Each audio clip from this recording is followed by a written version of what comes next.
actually make a move instead of just like reaction. More aggression. Yeah. That's what we need from them. All throughout. Coordinating with like a full right? Not just mid, but yeah, like we've seen K&P, when they give them the space, and make things happen. Eventually, sometimes might need a rapier to do it, but it's not even just Tail, it's the rest of the team as well. I feel like MyPro has been underperforming to the high level that I expected him. Within the Southeast Asian scene, he's one of the longer term players in the region. I think since 2013 or so, he's been playing in the competitive ranks. So I think by this point, he should be expecting a bit more of himself. Alright, what about this game? This is a hero that we harp on it here on the panel. 0% win rate right now. Doesn't look good. Is it to do with the item build and the way that people are playing? Is it coordination between the teams? Like, what is making this hero look so bad here for some reason? I don't think that game went down to the profit pick. I think it was the lane setup that they had. They just didn't really give themselves permission to move forward with it. And maybe when they didn't have Macau, they had their previous mid laner who can play the profit. You have a lot more flexibility with where you throw it. But this time, as soon as it was picked up, oh, that's not good. And it was. They were able to completely draft around that on T1 side, and they're using the profit. Yeah, but I think we're just cursing it. Right? Like we have to think, it might not be just a profit, like a mistake or a profit kicks problem, but it's our pedals problem. We have to look at that. We gotta help them. Yeah, but I mean, Kura's stats don't lie. 0% win rate so far. He has picked a decent amount, and he just can't seem to get the victory with it. Whereas you look at other heroes like Magnus, he's only had 1 more so far. He's had a few really strong performances and all these other heroes that have picked quite a lot. I think the Tiny has a very strong win rate as well. I'm just wondering if these teams are going to start to see this 0% win rate and start to move away from that next Don't want to be questioning yourself too early into a tournament, right? But at some stage, something's got to give. You got to think, right, this isn't just not working for us, it's not working for anybody, and it just might not fit the meta for this specific another thing I thought T1 did great was having that flexibility. I think that's what it comes down to this patch, is being able to pick something that isn't immediately obvious where you're going to throw. Benno, Block, Snapfire, first 3 picks for T1, they didn't know what they were going to do. Well, speaking of T1, we do have our winners interview with In Your Dream. So we'll chuck that up for you guys very soon. G'day mate, how's it going? Oh, hello. Doing great. So first off, congratulations on winning this series here against Question Mark. I want to touch on the mentality coming into this series. Obviously you guys lost a bit of a close series in the first series, but coming into the second one, how did you guys mentally reset? Yeah, we already prepared everything beforehand. We do a scrims before our tournaments, and it's actually great when we are playing and we are not hesitating in anything, even within the draft and picks.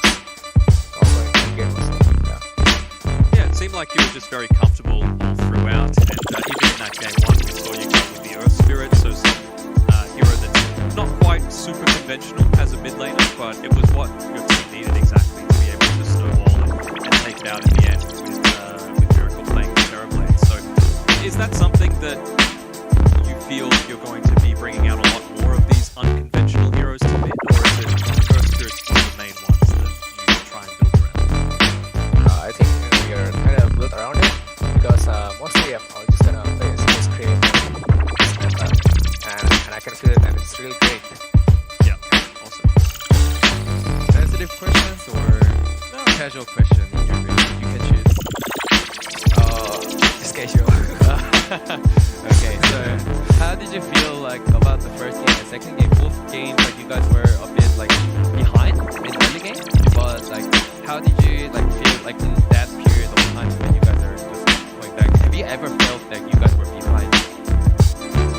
Against those teams, I think we are doing kind of great, because we just need levels against them, and we're gonna play around it. We're gonna take objective. So when we're behind, we're just gonna come back to the game with the ulti. We just need level actually. Can I ask one last question? Sure. How's MP as a coach? I haven't heard it again.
Act now.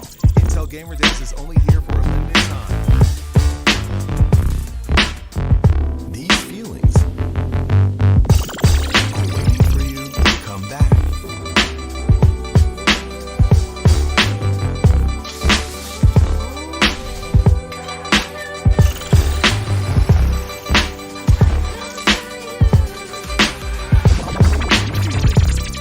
Are waiting for you to explore again. Once the world is ready. Until we meet again. Amazing Thailand.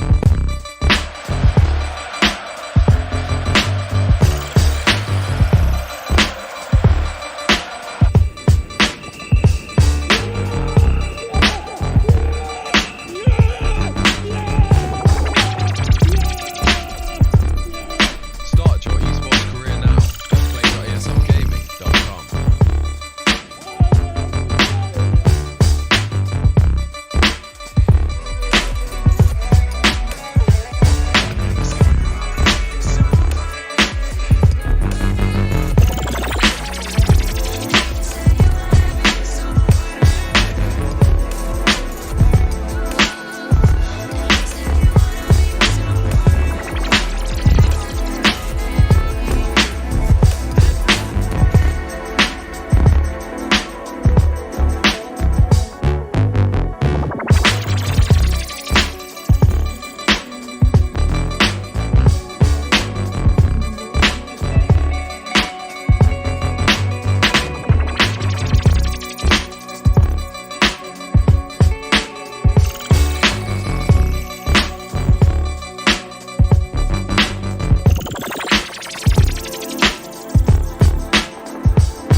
relax, and now we're resetting for our second series of ESL 1 Thailand Day 6. We've got GEEFAM going up against Team Asta ARIES in the Southeast Asian versus Chinese Team Grudge match in Group B here. Now, my boys are back here on the desk. I've got Denog, I've got QO this time. I mean, it's like, I haven't changed, No, so... it's been a few days as well, you know. Yeah, my brain's starting to slowly turn to mush. But we're starting to move into our second series here of the day. We do have Asta ARIES going up against GEEFAM. Another showing of Arbet. He did look extremely strong in that first series, but Team Asta ARIES looking to start to get a victory on the board. Right? Yeah, it was a little bit of a rough show. I know QO said that they play a little bit slow. They play that classic China style where it's very calculated, methodical. But I just don't know if it's going to work against someone like GEEFAM. Yes, you've got Arbet that likes playing this sort of later stage type of carry, but I feel like, I mean, he's got the credentials there to be able to say, right, I'm going to be able to out-farm you. I'm going to be more efficient at doing the exact same strategy as you. So they've got that at their disposal, but they can go fast as well if they want to. When I analyze like Kuku style, like he's the one who makes like all these things like annoying from the enemy carry perspective. If you're rushing against Kuku, he does something like Stupid. yeah, something stupid like that. Like carries have to feel really bad. Maybe like because of that factors. Like maybe Aster, I mean, ARIES not gonna get like a confident time or comfortable time. And as well, on top of that, Kuku's actually the drafter for GEEFAM. So the great thing that I really love about it is he's not afraid to give himself a really strong lane, because there's plenty of times where I've seen him sitting well at the top of the net worth as that position 3 role, and that's just so that he can then enable his team with these, as you dubbed them, stupid plays coming through from the likes It's of... a good play. Yeah, that's good plays. Like Venomancer, Batrider, Legion Commander, Queen of Pain, Void Spirit, we see all these styles on Kuku that can just outplay, because it wasn't always position 3 that he played, right? He's been rotating through all of the different core roles, and now I think he's found his niche where he really likes to be. And that's what makes him scary. Like, you know, him being able to understand like what each position would want to do, and then what they hate about it. Yeah. He had their own feeling. Yeah, it's the classic advice that I give to anyone that, like, oh, I hate playing against Tinker, for example. Play a few games of Tinker, get decent at it, and eventually you're going to come up against something that absolutely destroys you. And then you play that, right? You know exactly what you need to do to stop that from happening. And, you know, Kuku, he is one of those people that really has the experience behind him to be able to say, right, I know from my experience, from my years and years of competitive Dota, that this is what works, this is what doesn't. Yeah, and I think the biggest thing with that as well is also that it creates a lot of space for his mid lane and his safe lane, right? Obviously, they've got Arbet standing in for this tournament. He's playing a little bit of a different role. Usually, he's that mid laner, but he is one of those mechanically skilled players that you give him enough space, he will carry the game for you. We've seen it in that series previously, where he's able to do that quite comfortably. And then obviously, Carl as well. He can play those Invokers, he can play those more greedy Shadow Fiends and stuff like that as well, but he can also play a Space Creator on top of that. So combining that with Kuku playing these Venomancer and doing these annoying heroes means that GEEFAM have quite a variety of heroes and strategies they can go for, right? It does, and is it me, or like, I feel like they've gone a little bit greedier now with picking up Arbet as opposed to Raven. Yes, Raven likes to sit back and farm, but I feel like he was a little bit more aggressive than the Arbet style. They very rarely pick heroes like the TB for Raven, but now with Arbet coming in, I feel like that fits his mentality a lot more I find accurately. this roster like a lot more stable than Raven, just because Arbet is a mid player and he doesn't mind going offensive tri lane. He still gets like a lot out of it from that lane, and after that laning phase, all he had to do is read the map properly and farm. And he's done He's good at perfect that. job Yeah. right now until.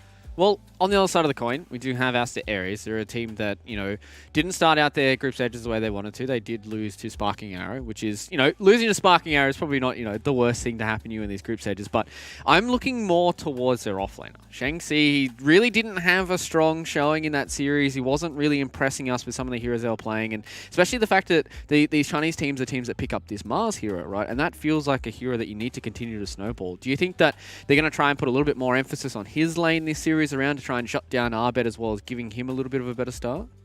I think you just need to make it an easy hero for the offlaner, right? Like, you don't want to have too many skill shots coming through, especially as this is one of those series where it's Southeast Asia against China. You're going to have ping advantage and disadvantage throughout the series, so I think something like a Venomancer, which is relatively safe. Yes, you've got the Venomous Gale, but it's not the be-all and end-all. It's not going to win or lose you a team fight. Yeah, just because you were just mentioning about the pings as well, do you know which server you're playing on right now? Not for game one, no. Not off the top of my head. Because like that matters a lot. Like yesterday, Neon and SAG, like they just played on Chinese server, like all 3 series, right? Because Yeah. both were getting like okay team, but usually Southeast Asians don't really get good. I mean, they get good ping, but there's a lot of packet loss happens when you're playing like overseas to China server. So Must have a good VPN. yeah, that could be like one of the big factor we have I've to just consider. heard word from production. This is on the Singapore server. Okay. Okay. So this is a little bit of an advantage going towards GeekFam for this one. Well, definitely if they play the Doom in that offlane, that is, again, one of those easier heroes. I mean, I suppose you have a little bit of lag where, you know, you've got to shift Q your blink stun eventually, early on when you do devour that centaur creep to try and get the combos going. Yeah, I think that's a really important like thing about the Doom. Once you have Blink Dagger, always look for Centaur creep. I think that's like the best creeps that you can have Easily. when you're playing I mean, Centaur. laning stage, you can get, you know, the Satyr Tormentor or the Dark Troll Summoner, but yeah, as soon as those team fights start to happen, you've got to have the stun. What about my Alpha Wolf boys?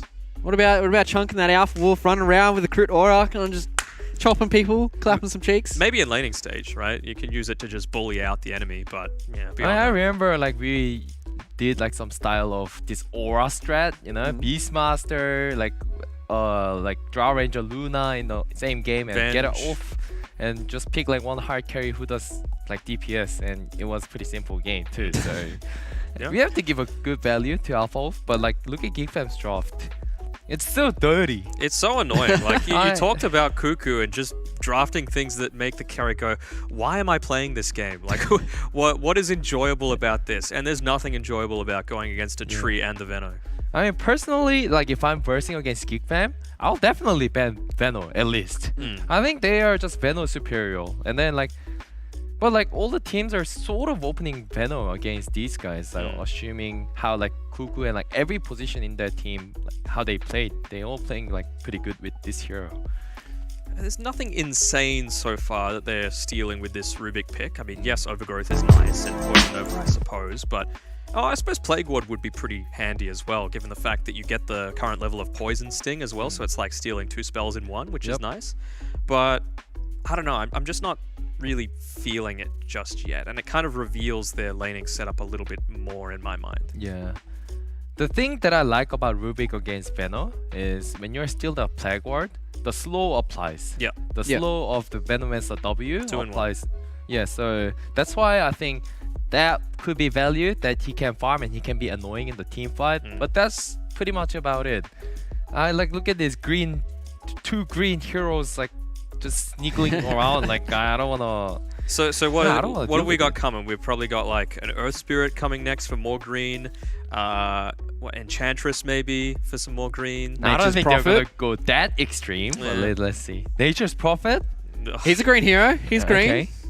He's a bad win rate hero, but he's still green. I mean, this is more of a reddish green, right? I'm red green colorblind, so I don't have the authority to talk about Yeah, this, unfortunately for Matt at home, he actually can't see anything that's going on in the draft right now. He just has to look by shapes. but- Yep. Interpretive dance, maybe. It's like, which hero am I?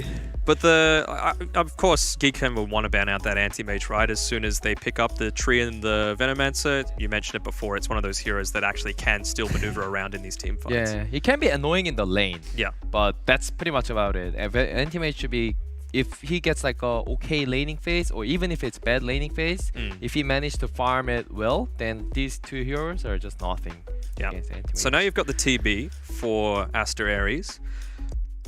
Do you feel like you want to be coming online a little bit sooner with the carry on GeekFam? Or do you feel like you're fine to just take it late? I doubt it. I think GeekFam will not risk like playing this semi-carry sort of thing. Like GeekFam will just pick Abed, carry me, you know, like I'll just pick you something good against Terrorblade. So maybe like the Abed Nagasaran? That could be an option. Yeah, Bat why Rider. not? Man. Oh, Bat Rider as well. Yeah. This Oh, is by the not way, good. the Carl actually plays really, really good Bat Rider. I Mm. just gotta admit, like, I think he's probably like the best Bat Rider mid in Southeast Asia right now, in my personal Okay. opinion. Makoto does it really well too, and I think Carl plays Veno mid as well, so they've got some flex there. He suddenly turned into like dirty guy, right?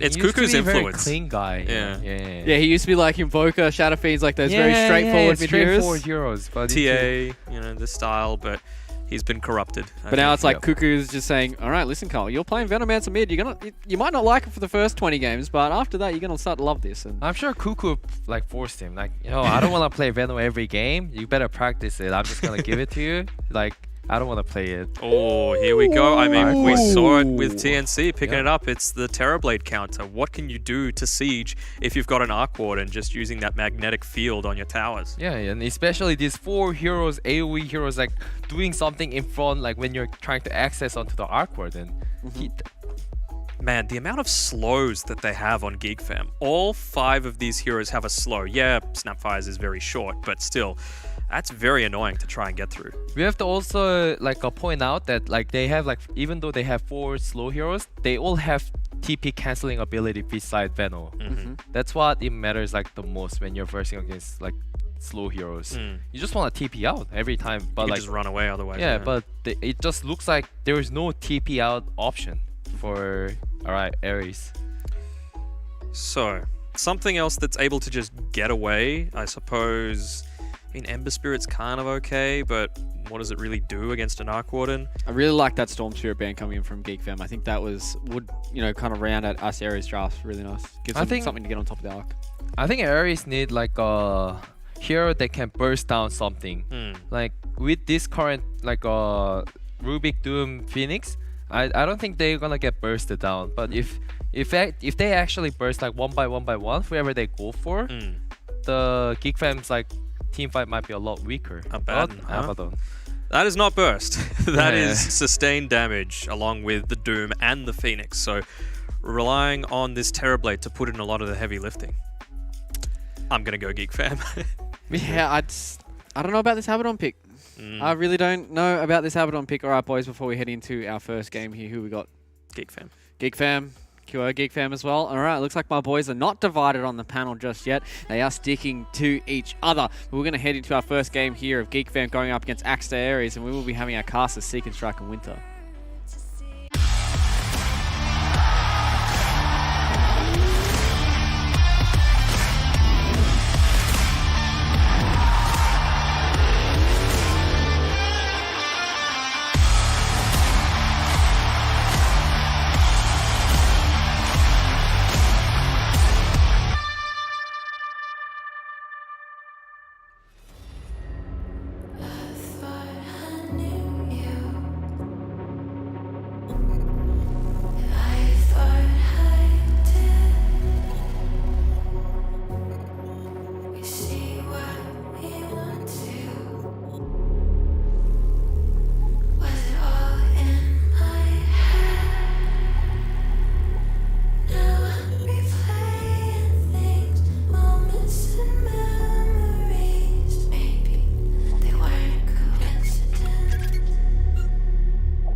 Welcome back, guys. Game number 1 of our second series. GeekFam taking on Aster ARIES. GeekFam looking to tie the lead here with SAG for first place in the group stage, in Group B rather. And Aster ARIES looking for their first win here. They're currently sitting at 0-1. So if they win here, that would put them even with Neon Esports and set them up nicely. But a loss could be quite consequential here, as it is going to be the top 4 moving on from each group. Seek and Strike and Winter here on the call with you. And what do you reckon?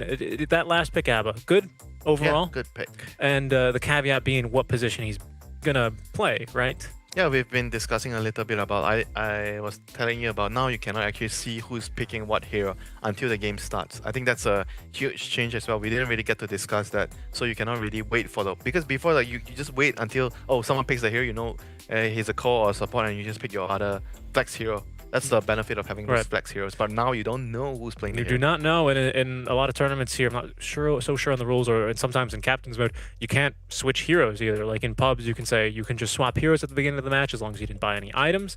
That resulted in some funny business. I think it was EG during one of the group stage games at TI, where Arteezy accidentally locked in Phoenix, so he just had to play Phoenix support for that match. So yeah, I remember that. Yeah. So good times. So to your point though, you were saying you preferred the ABBA on the position 5 though, to just kind of follow around the Bat Rider, right? Yeah, I think that would probably be easier to you know to just play around with, compared to if you have like a Abaddon as a offlaner and then you have a Phoenix as a support. So then you might have to try to adjust by doing an aggressive lane so that you enforce the Abaddon versus the Bat Rider matchup. Of course. Because they didn't really ban the Bat Rider when they had a, I think it was something that they might have just overlooked. You have a Phoenix plus Doom opening. Both of your heroes are terrible against Bat Rider. Really? Yeah. Just so bad. I mean, what are you going to do about that except for pick an ABBA, right? For the Dispel. It's just super necessary. So it will be... What's this? A mid. ABBA. What?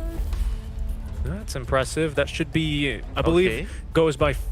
Oh, yeah, Phoenix? yeah, okay, that makes sense, because they know the Bat Rider is going to... It's Carl. Yeah, Okay. it's going to be mid. Okay. That was I mean, they guess, right? Because you don't know who's actually picking what until the game starts. Yeah, I mean, I don't know, honestly. I've seen the draft observer screen layout many times, but the amount of times I've seen the select your hero screen is very little. You definitely have the leg up on me there. So they just somehow managed to get the right lanes, I guess. Or maybe they just picked the hero. Who's the mid laner of this team? It is Phoenix, so it should be. I believe him. I can't be certain, unfortunately. I need to. This name is Life and Death. Not sure. That's the current roster I have for Aster ARIES. Because the thing is, they might have just picked according to their roles, but then adjusted after they went into the game. Yes. They realized, oh, this guy is actually going mid, so they just swap roles. Yeah. If you have players that flexible, that's great for you. That's even better.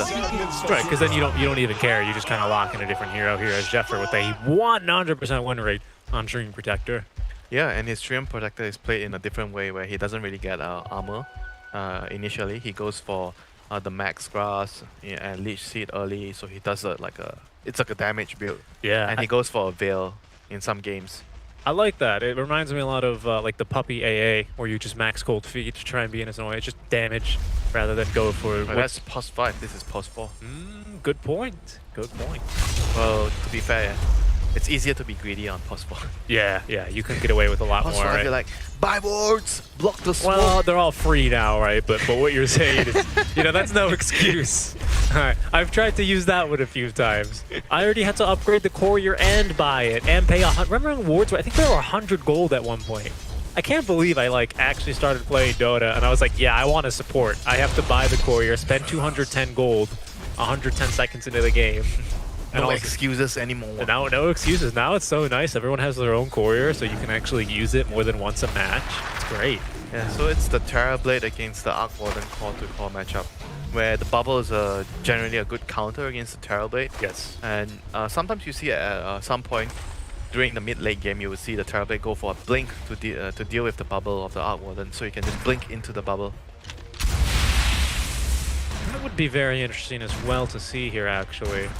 You gotta be careful about blinking too far forward this game, though, against the Bat Rider. He has the Abba to back him up. Well, not if you blink away from him. That's the thing. Well, he's a core, so he's gonna be in front in the middle of the that's a good battlefield. point. That's gonna be a big plus for him, as he will take a quick minus, as the TV will I think the results Yeah. of First Blood Tough could be lane. picking it up there. Phoenix doesn't match up well against this lane. He can't really do much. Trian and Benno can easily overpower this Terrorblade plus Phoenix lane. So much to be expected that they have a tough time in this lane so far. Metamorph is down, he feeds away First Blood, and once the wave is pushed in the middle of the lane and they can't really pull, it's gonna be a lot of problems for the Terrorblade from then on. Oh, big creep. Oh, didn't get the last hit. But the wave is denied, that's the crucial thing, and they're gonna make sure that it stays in the middle of the lane so the Terrorblade has maximum hard time farming here. So that's gonna be good for them. Abed, on the other hand, is gonna get his wave near towards his tower on the Arc Warden, so he's gonna be able to secure that easy peasy last hit. Yeah, definitely. Someone who's not, you know, so easy peasy with last hitting is this Bat Rider, although as I say that, he's actually taken a pretty nice lead here, 11-1. He was actually sitting at 7 last hits compared to the 14 at one point of the ABBA. Time to get a Midas. Time to get a Midas. Free lane, Abaddon. Yeah, he's going to have a pretty good time, and that's why you want to prioritize that matchup so much. And your suggestion was just put it on the support and chase him around. But it's even better if he just stays in one lane. Not getting Midas, getting a drum. Yeah, that makes a lot more sense. Look at this. He doesn't even care.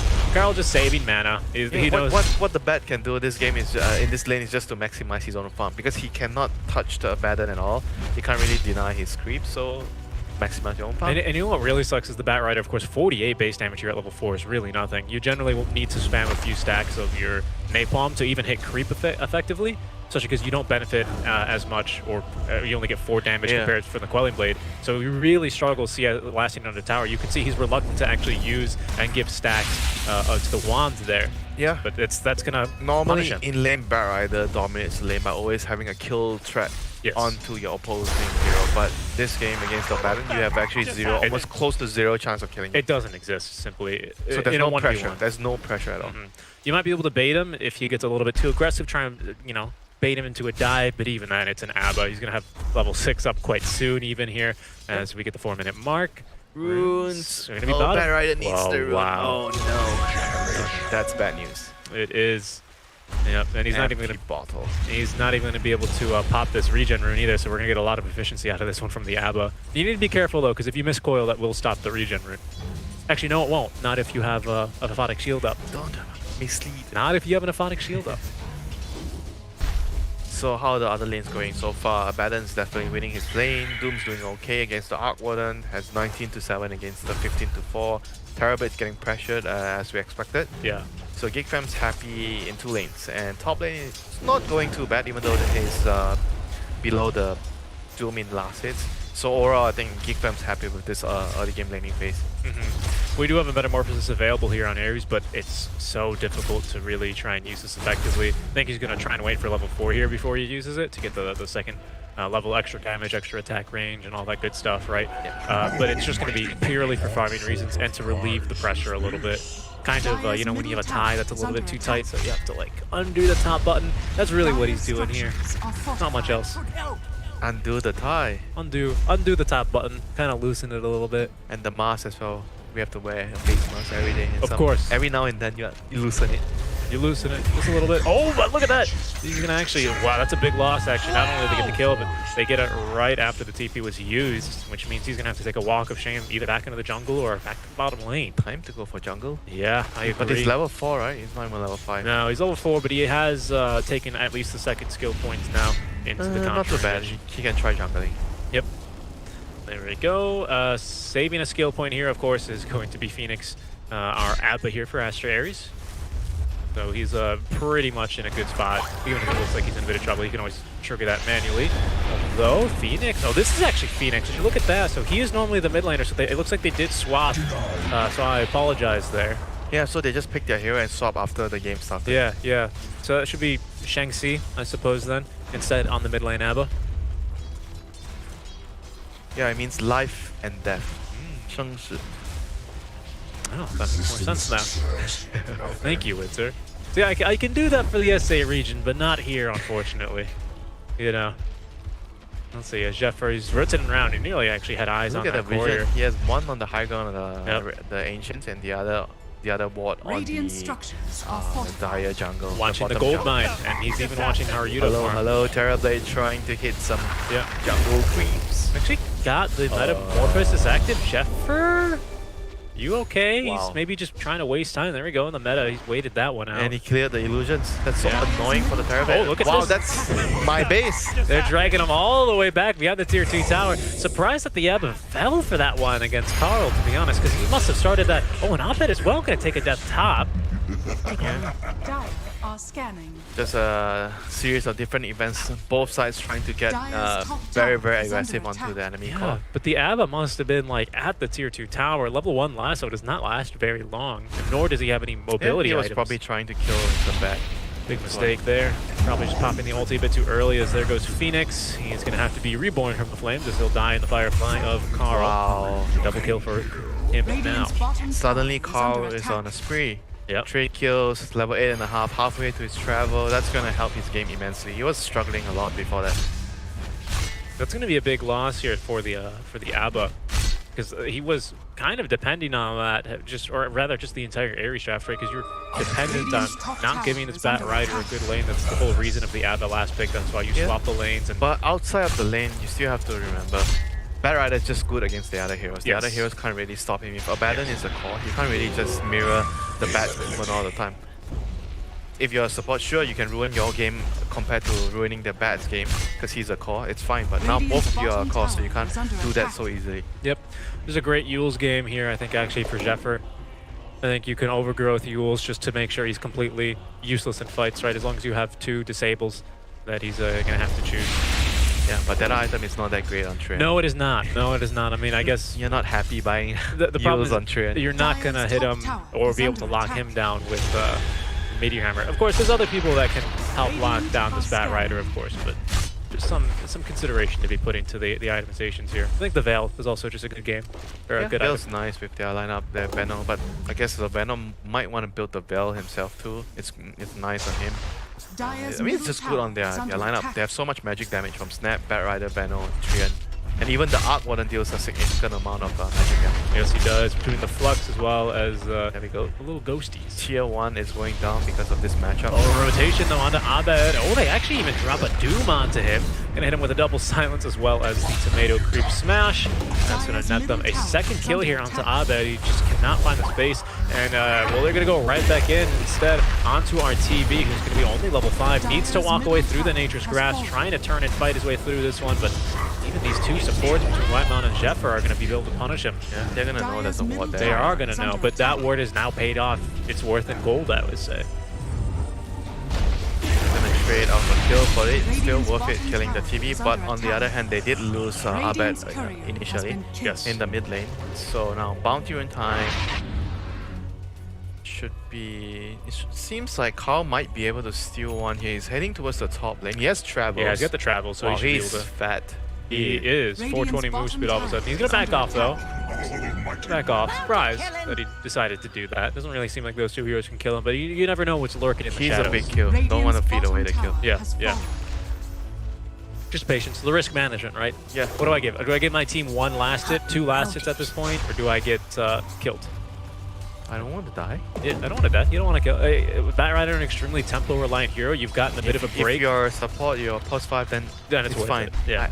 I'm dying for this, for the team. You can always say, it's for the team, you know, I'm It's for the doing this team. for It's for the team. Oh, Wow. wow. Egg for Zephyr? Yeah, he's gonna just walk on away through these trees. They will lose Rico elsewhere on the map. What? It's a bit aggressive. Looks like they hit him there Dire's with. top tower Well, is under attack. I do believe that they might have hit him with a Firefly and Lasso combo there, based on the context clues. They're still chasing down Dire's Jeffer top here, tower but has he's just fallen. going to be free to walk through all of these trees. He doesn't really mind too much. Radiant's middle tower is under Yeah, attack. mid lane, this tower is way too important for them to give up. They have Yeah. to defend this with the Abaddon. Oh, nice dodge. He has drums, he's speedy, he has face Radiant's boots. bottom tower is under attack. Yeah, he doesn't have a team behind him, though. The only other person to rotate over will They be the don't really roommate. want to touch him though. No, they don't. He's got cooties, that thing. And with Curse of Avernus, that can be quite annoying here. But, well, we'll see. We'll see. Abed, still has quite a ways to recover here, but the good news is that he's still, even though he's got some pitiful farm, he is still at least going to be above the Terrorblade, as he's not even got the Midas up yet. Wow, both the carries are actually dirt poor. Right They now. really are. But the rest of the cores are rich. All the other heroes are rich. Yeah, and they're just about even with each Still other. an here. even game. Look at everyone, each position comparison to the other. Yeah, definitely. It's kind of crazy. It looks like our biggest difference is actually going to be... It's still going to be on the carries. There's about a 400 gold lead here for Abed, but it's pretty tight. It's pretty tight. The biggest difference is nearly on the position 5. Doesn't mean anything right now. Both of the carries are going to be happily farming away at the moment. Outwarden's going to have his, Midas? Does he have Midas yet? No, he doesn't. He still needs, I think, another 600 gold for that one. Abed does. Yeah, you can see. I mean, they're just... Everyone is on the struggle bus here. Well, at least the carries are, right? Just the carries. Just the carries. And the supports. They're like, is this what it's like to play support? Man, I hate this. Give me my Midas. Oh no, TB. Just constantly in the triangle camp. They want the root and Snapfire ult. Oh wow, or just dead. Carl to just run him down here. They're gonna have some rotations come in. The kisses. Look at this, the rotation's committed now from ARIES, but it's not gonna save his life. They're gonna at least go for someone in return. Supernova now drops. Spell stolen. What did he Should get? be the kisses actually. He did get the Mortimer's kisses there, Rubik's kisses. So does he just spit them out himself? How does that work? He doesn't want to waste it. Do they come out of his staff? No idea. No idea. He's a magician. He is a magician. He can make fire come out of nowhere. He can, and that's going to be another kill onto the Terror Blade. Yeah, and another egg expanded. Extending the Radiant's lead bottom over tower to is under Abed's favorite attack. yet again. Yeah, he's not having a good time. His team is not really protecting him very well. He was farming where he's supposed to be farming, but they just needed to be around him to open up the map. And now Trian, they found him. He doesn't have mana for TP. Oh no, he does, but he doesn't want it. He does. Oh, there they go. The kisses right onto him. And what do they... He does just spit him out. Well, look at that. He's one heck of a magician, huh? He can breathe fire. I mean, that makes sense because he can steal DK's breathe fire. He can steal anything. He's a Radiant's bottom photocopy tower machine. is under He is a attack. photocopy machine, that's for sure. And you can see now Cuckoo invading the enemy jungle here, Yeah. just setting up dominance, setting up the toll booth. It's going to be about like who can get more control and more access on the map, like how much they are going to be farming the line, you know. Where are you drawing the line? And top lane Carl is actually making the line so near the tier 1 of the enemy team. Wow, is he actually going to be alive as well? There's no Icarus dive here, actually. Oh, but I think the Phoenix, he might have bitten off a bit more than he can chew. He's so fast, but Phoenix, oh, the other Phoenix. This is going to be Radiant's top confusing. tower is under with, attack. with the Blink Dagger, indeed. Let's just go for the LWW. Doom and the The Phoenix. Doom and the Phoenix. The double Phoenix! They've done it. There's no Morphling in the game, but we do have 2 Phoenixes. That's quite funny. So Carl's going to pay quite heavily for that one. That'll actually let Doom be the richest in the game, but I don't know how much longer that'll be true. We can now see Abed with the double Midas ready to go, farming with his friend. Farming with himself? Farming with himself. Very true. Not friend. Oh, Sheffer was just baiting him with the ulti He's there. going for a dagger right away. He wants to be the initiator. Interesting. We don't really see much dagger rush on this hero. No, it's almost always, like you said, either the regular item being the hammer or sometimes the Veil of Discord, right? Yeah, and even in some occasion you get like I've seen like Vessel if you really need it, but generally you prefer the Veil or the Meteor Hammer. Yep. Plenty of stacks to be farmed here for Carl to try and regain that regain the net worth lead rather. So now got the Blink Dagger ready to go, along with the Boots of Travel, going next into the Yules. Just 2 Yule Scepters, why not, right? Yeah, it's great against, like you said, great against the Abaddon. It did. Fantastic item against the Abba. Just disable him and make sure he cannot do anything. He's going to go for the TP out. Carl is either... Does he have Lasso? Yeah, he had it. He was either unwilling or unable to close the gap in time. Doesn't want to kill, doesn't want to use the Lasso. That's strange. I think the kill is still... For Phoenix? Yeah, it's still pretty pretty good kill for him, but nevertheless he's gonna still have his lasso, and they're gonna want to try to move towards the Terrorblade jungle right now. They see him with the observer ward. Yep. They should be planning a smoke right now. I think 2 of them are smoking mid. Maybe the Trian. No smoke. They're just walking towards the bottom lane. They're gonna use this vision. Whoa, big stack there of the Ancients. I think that's triple. Bat Rider's already here. He uses travel, so they're gonna try to wait for the supports to join them here. The map is so huge for the Dire team. I think they want to wait here. I think Sheffer's asking them to wait here, though. He's so close to that Blink Dagger. Needs, I think, another 150, 200 gold. Oh, the Doom is also waiting for the bat. Yeah. So everyone just kind of waiting around. They know what... the other guy is doing. The counter initiator is just ready to go. Again, the two Yep, supports. the two supports, in the the kill squad, triangle. and look who's coming to meet them. It's going to be TB yet again. A little bit of deja vu, you might say, as The we're same way, kicking it off the same exact way. He does get the Sunder off, though, as Jefffer is able to walk enough, but it doesn't matter. The kisses, oh, just going to leave him alive by a sliver of HP. Looks like 30 to 35 there. My goodness gracious. What an unfortunate, just unfortunate for everyone there. They're going to be trying to snatch away the Rubik. Icarus dive forward though. Committing the egg nice and early here, but that'll force him away. Here comes the Doom. Yeah, Can he get a follow-up? Can our Phoenix Doom get the follow-up? He does have the Blink Dagger. It's being cancelled here though by the Poison Sting, unfortunately for him. That's why Vino is so good against Doom. And Kuku's not even leaving quite yet. This is just going to be as annoying as possible. Look, is it safe? Can I go back in? Now he has a sentry of his own. Like, what is this? So Why? He's upset. And Jeffrey was really looking for that kill there too. That would have netted him the Blink Daggers. What is this madness? I run into the same annoying gangster 3 times in a row. 3 times in a row. That's absolutely right. Quite annoying for him. He will be dewarded. It looks like Jeffrey's still going to be playing around with him, though. Back over in that triangle. The Abba now rotating on through. Should be enough to boot him. And I think they're going to commit for a kill here, it looks like, onto Jeffer. It's going to be pretty difficult, especially on the secret No, he shot. doesn't want to die here. He needs to buy. Oh no, he's dead. Wow, he uses 2 drum charges, though. He's Okay, dead. wow, they committed quite a bit, though. They did commit. I guess if he wants his blink, he could sell his Venom. Venom. Radiant's bottom tower Slow is with the under dive, attack. but Barrett is way too fast. He is still way too fast. Good luck catching that guy. Finally, we're going to treat Abed for just a few seconds. Going for the Boots of Travels next after finishing off the Maelstrom. So just a nice farming item, and he'll continue to scale. At this rate, the game is going to be favoring the fan because they've been able to farm the map a lot with their travels and pressure. But now Aries wants to control the game with this Roche. They're going to try to force a fight. That's going to be a bit difficult here, even though with the Sunray, just no minus arm here. I don't know. They actually don't know. I don't think they know. No, GeekFam just playing it like normal. So it's not going to be the fastest Roche of them all, but the job will be done eventually. Right as meta is expiring here, it looks like. Yep. Okay, that'll be Aries now with an A. Just come gank me now in the triangle, I dare you. Don't think it matters for Dire. They actually farm so much of the map, and with the double minus, I think the first Roche doesn't really bother you too much because you're not gonna use the first Roche to aggressively to knock on the high ground. You know? Yeah. They only care about defending their high ground with this kind of lineup. And with the travels, they have like double travels on the Arc Warden. They have travels on the Bat Rider. They're gonna be looking to use up the map. In a much better manner compared to the Radiant team. Oh, they've found themselves another Rubik here as he's going to make sure not to get that spell stolen. Rico's going to tick down here. Did? Wow. Carl is just stalling. Yep.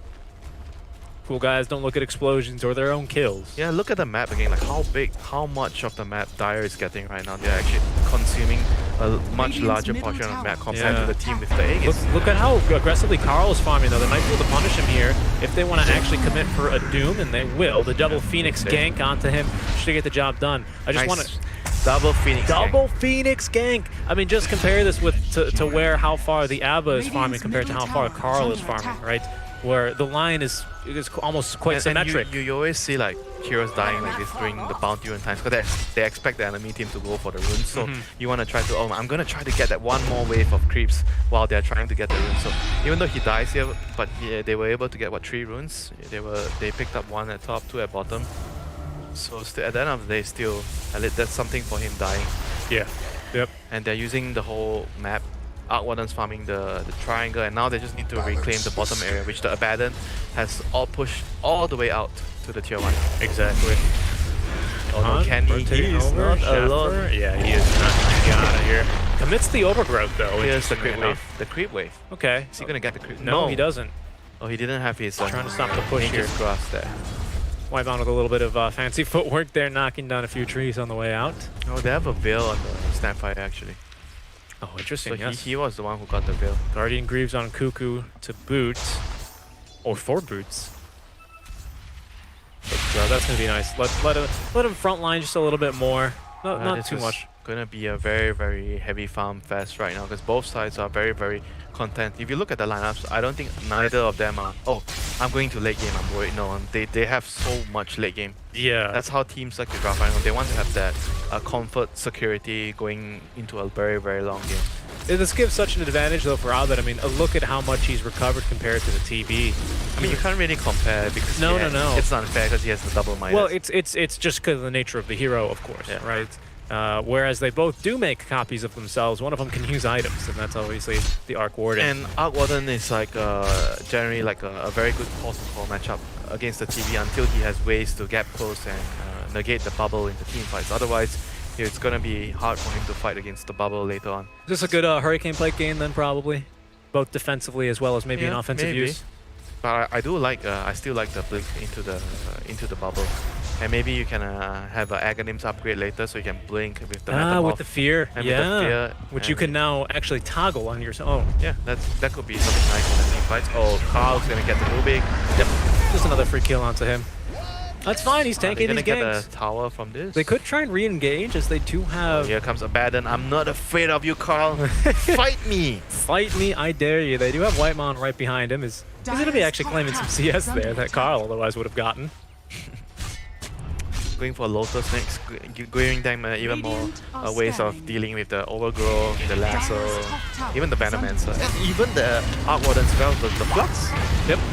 Whitemon in some trouble. He's going to get up to the high ground. He might actually live here. It doesn't quite look like it, though. Phoenix right behind him there with the Blink Dagger and cutting him down with the, what's it called? I'm getting the E on Doom. What, Infernal Blade? Infernal Blade, that's what it is. Thank you. The Flame Sword. The Flame Sword. All right, there's another item, though, on our core TBs, finishing off, or he has actually finished off, the Manta style. Helps him a bit this game, getting him out of a route, right? That's, they can no longer actually get the same exact kill in the same exact spot anymore, so he's probably going to be safe and sound from that kill attempt now, especially with Aegis here. But he's still going to be pretty far behind as... Okay. Oh. No, I just think this is going to be a very, very long game once more. Yeah. Because of the way they've drafted, right? Like, it happened between the series with SAG too. Like you see this like Chinese teams, like they like to draft in a way where it provides you a lot of security. You have some, like this is the kind of draft where it ticks all the boxes early. You have some heroes that can fight early game, you have team fight, you have wave clear, you have catch, you have late game. This is the kind of lineup that they really prefer to play. Because in general, it's a very balanced lineup that allows you to have a lot of options throughout the game. Right, and you scale nicely at most stages of the game. And you compare it to what Neon did yesterday with the carry with the undercut, right? Where they scale super quickly, but then after that, that's pretty much all they got. But they utilize it to take actually it's like a turbo boost. 15-20 minutes, then after that you have nothing. Then you have nothing. Yeah, you're playing turbo and the other team is playing regular Dota. But they're gonna kick your butts later on. Yeah, but on the other hand, this time GEEFAM also has a very similar balanced lineup, which has a good overall scaling cores. Arc Warden is just very, very good against the TB. You excel at playing in a long game. But the other heroes like Bat Rider, I don't think Bat Rider is that strong later compared to like a Doom. No, not at all. Or even a Abaddon. Abaddon, if you get a lot of items, late game 25 level. Or even a Phoenix. Yeah. The other heroes that are going to scale well, I think it's going to be the Veno and the Tree, and these two heroes can be strong. They're going smoking here. They're trying to find Abed farming in his own triangle, but I think he sniffs this one out. And where is he even? He is actually back home, it looks like. He's TP'd away. Yeah, that's fine. Jeffer is going to take a death here. Position 4 death, not ideal, but they've gotten a few kills onto the Rubik, so they're going to gladly trade for that one. Been in all 5 heroes as well for that smoke, and even the TB getting involved. Yeah, he wants to fight with the BKB. But look at the creep waves, the Arc Warden is just pushing everything out, so they have to deal with it fairly soon. You got a tier 1, sure, but you have to deal with the other 2 lanes right away. This is a dangerous tier 1 to be pushing at this stage of the game. There's so many places that GeekFam can rotate to, and very little that ARIES can rotate to at this stage, but I think they're just going to trade tier 1 for tier 1. I mean, they have Aegis. They want to fight. They do have Aegis. But Daya doesn't really want to No, give they them don't the actually. fight. That should have been reclaimed by now. They most certainly do not have Aegis anymore, in Okay. fact. Timeout. No more Aegis, but they're still strong with the Egg plus Doom. They are. Plus the front line of Abaddon. He is a pretty huge menace right now in the team fights. The Daya team does not have a good way of killing him. Well, They can't actually kill him with their heroes. There's a Lotus as well to boot now on the Abbas. Oh, that is, whoops. Got a little bit of out of himself there, Carl. That's going to be the lasso back on cooldown. Not like it matters. This game is going to be a long game. No, I mean it doesn't matter in the grand scheme of things because I think this game is locked in for a pretty late one, for a pretty long one already. But that does hurt the bat. Like a game in chess where it's a stalemate, and nobody wants to move. No, Like in a close position right now. Where the pawns are all really Yeah, blocking everything. You can't get any pieces developed. Yeah, the bishops are useless, Yep, but yep. the knights are gonna be useful. The- But nobody wants to trade them. No one wants to. No one wants to make that first move. Everyone's calculating the lines, you know, and. Okay, then at some point someone's gonna get angry. He's gonna lose patience. They're gonna make a sacrifice. You ever do that? You play chess on quite a competitive level. You ever just offer a draw at that stage in the game and go, the board looks too nice right now. Let's not. I just want to go for a quick lunch, then I'll offer a draw. I'm hungry. That does track. That does track. Okay, fair enough here.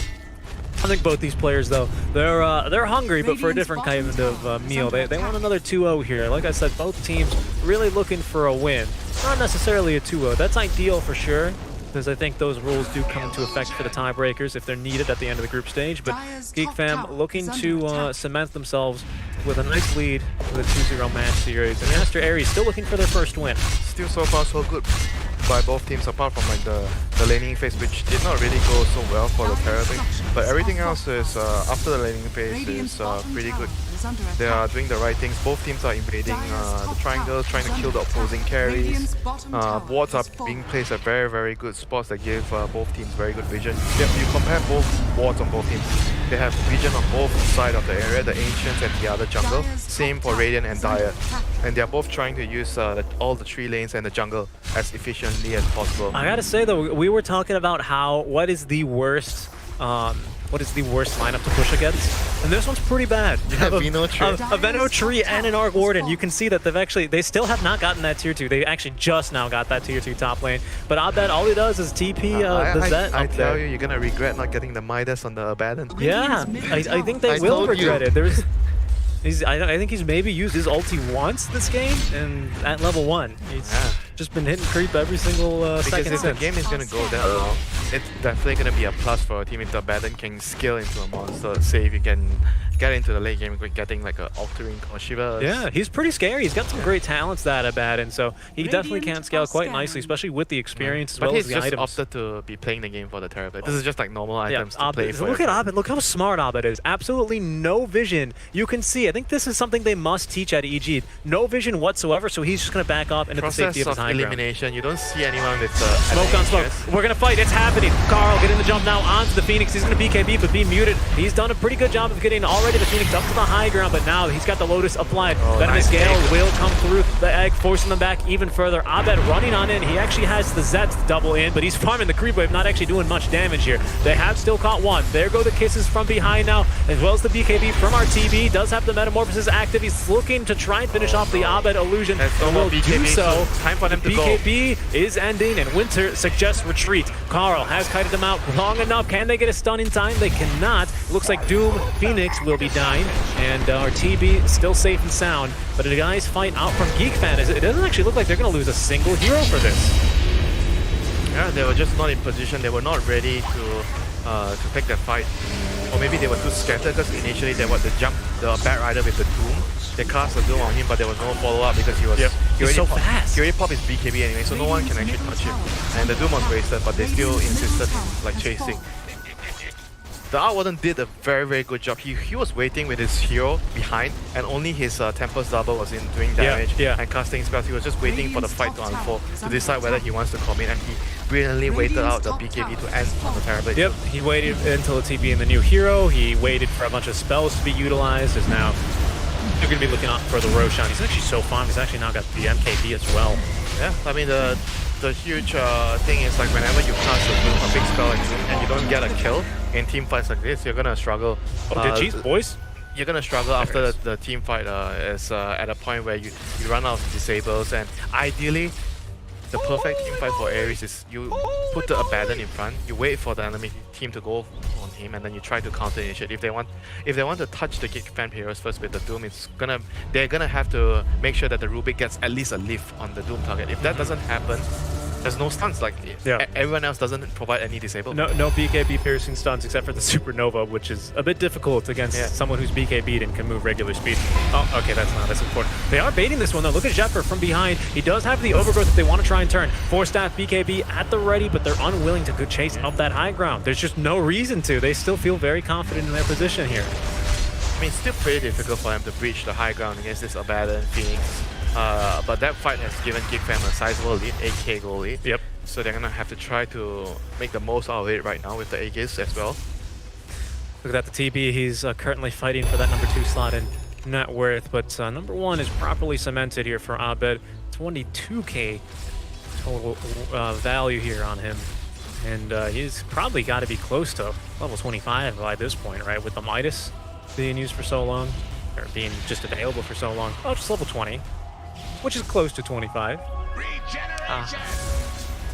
5 levels. 5 levels. He's got a great defensive item, though, actually, that I do enjoy. The Hurricane Pike on him is amazing. Obviously, it's the natural build-up after the Dragon Lance, but still a great item. And to Kuku's credit as well, he's itemizing quite nicely on the Venomancer. There's going to be the first usage of the Shiva's Guard. I mean, there's just so much armor, minus attack speed. These fights are... Everyone just really here wants a long fight, don't they? Every single hero on the map. There's no nukers, huh? I think ARIES just want... No, ARIES doesn't really want a long fight. They want a quick fight. The moment they doom and lift someone, they want a fight to be immediately over with someone dying. Because if you use a doom and supernova and you don't kill anyone and you already pop the meta, you're going to get kited to that. Because if you look at the GEEFAM's lineup, the team fights are going to be like the Bat Rider is going to be dancing around you with napalms. There's going to be Venom Wards around. The moment you lose your BKB, you're going to die to the magic damage. Yeah. Okay. And Octarine Core on the Bat Rider, that's an excellent choice here in this game. Yeah. Cooldown's being reduced significantly. Yeah, and he's bottling the illusion just so he can dispel something in the fight. Yep. So a second dispel, not having to commit that BKB Kuku with a good 4-staff away. Looks like Phoenix was gonna... That was probably an Infernal Blade, but might have been a Doom. Couldn't tell because of the cast animation. Radiant's bottom tower is under Gonna attack. turn it around now. Going for his own Shiva's Guard. He does have that boost. Oh, careful, the Abed. Oh my goodness, they forced him to egg. That might still not even save him, where is though. the disable? Oh, no. Wow, okay, so they've doomed Kuku. This is high ground. They're going to push high ground right they now. are. They really haven't lost anything but a Tempest Double. They might even pick up a little bit more. Good control now there. Onto that right. They stole Lasso, actually dragging Carl right back. How do you like it? BKB's popped out by the TB, and this pendulum is swinged right back over. The very great overgrowth. That should not save Kuku, as he will still die. Harutia with a double kill. Too aggressive there. He still wants his kill. He started off the fight with this one, and he's still not gonna find it. Wow. Yeah, it's just like a one wrong move in a decisive moment, just costing them dearly. Losing 2 heroes there, 2 core heroes even. Yeah. And right now the Radiant team has a lot of room to farm the map, get their next items, finish their... What is going to be the crucial next items that they're going to have to finish? They have the MKB and the Terrorblade. He's going to go for a Skadi next. We actually still have Lasso on our Rubik as well. Yeah. Well done, Rico. Well done, Rico. Fellow Malaysian as well on this roster. They try... I like that initially. Phoenix, the Doom's Kuku to make sure he can't re-engage and just poison Nova us all. So they GEEFAM kind of back up, but then they commit the kisses, so they kind of want to go back in. But now they're all definitely BKB. wanted to fight there because the Doom and the Phoenix ultimate were used previously. Yes. So they just wanted to make sure that they took advantage of it, but a little bit of he was just way too far up his enemy team, his teammates I mean. So they couldn't really follow up. But then again, he also has to be careful that if he goes in this deep and he gives away the lasso, and it's going to be a lot of problems. Yeah, I think that was Carl maybe getting a little bit over aggressive, which is something we see out of him a little bit every now and then, isn't it? That's his place off. Yeah, which is it's high risk but high reward as well. Because yes, like you said, now they can go high ground. Carl says, we can go right now. Why even wait for high ground? Let's just go right now. I can steal someone. And then he forgets to pop his BKB, is lassoed right back, and ends up losing his team a fight there. Yeah, but the thing is, like, I think he still had a ward there as well before, because the Radiant couldn't de-ward. So I guess he just felt like, oh, with the vision here, they could have just tried to take Yeah, but even if they have a ward there, like, he's so fast, he's so much more mobile than the rest of his team, that at the end of the day, no matter what, he's still blinking into 5 enemy heroes. You know?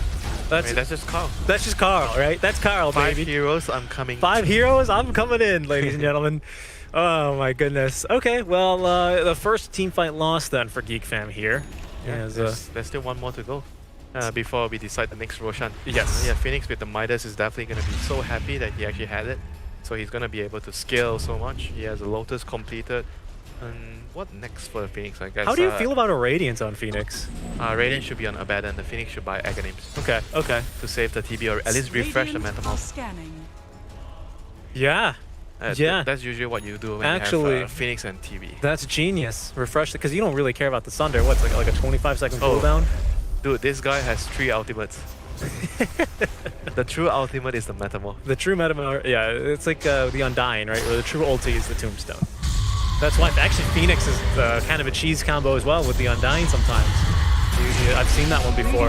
Oh, we got a little bit of Shiva's on Shiva's action now. 4 staffs all over the place as they're trying to save Run up the high Cuckoo. ground, run up Another the 4 high staff of Cookie up to the high ground. Poison Nova getting used, as will the egg. We need more people to hit the egg, however, right on, not enough. And that is going to be Rubik getting dragged. We might see Rubik drag him right back, though, Rico, as Rico. he hits him with the Uno reverse card. Now that means Carl in between 5 heroes. Yet again, a very common position for him in this game, as Jeffer left all alone, cannot do much Radiant's else. bottom tower Yeah, now is you're under starting to attack. see the team fights unravel where they pick this Abaddon to deal with this lasso, and overall the egg plus it was a really good egg to start the fight off. Even though the Dart was positioning on the high ground, but immediately he just jumped up. When he pops the egg, he gives full vision to his team, and they were able to pinpoint. Okay, we're just gonna kill this Bat Rider right away. He's their only disable. We take him out. The fight is gonna be over for them. The Arcwater decides, okay, I'm out of here. I'm out. I don't want to fight if the Bat is dead. Yeah, that's kind of Abed's playstyle, right? How do you think that works? And obviously he's standing in for GeekFam this tournament, but I mean, it's a good call. Like, It's a good call. if he tries to fight there with the old growth, he might have actually just ended up dying as well.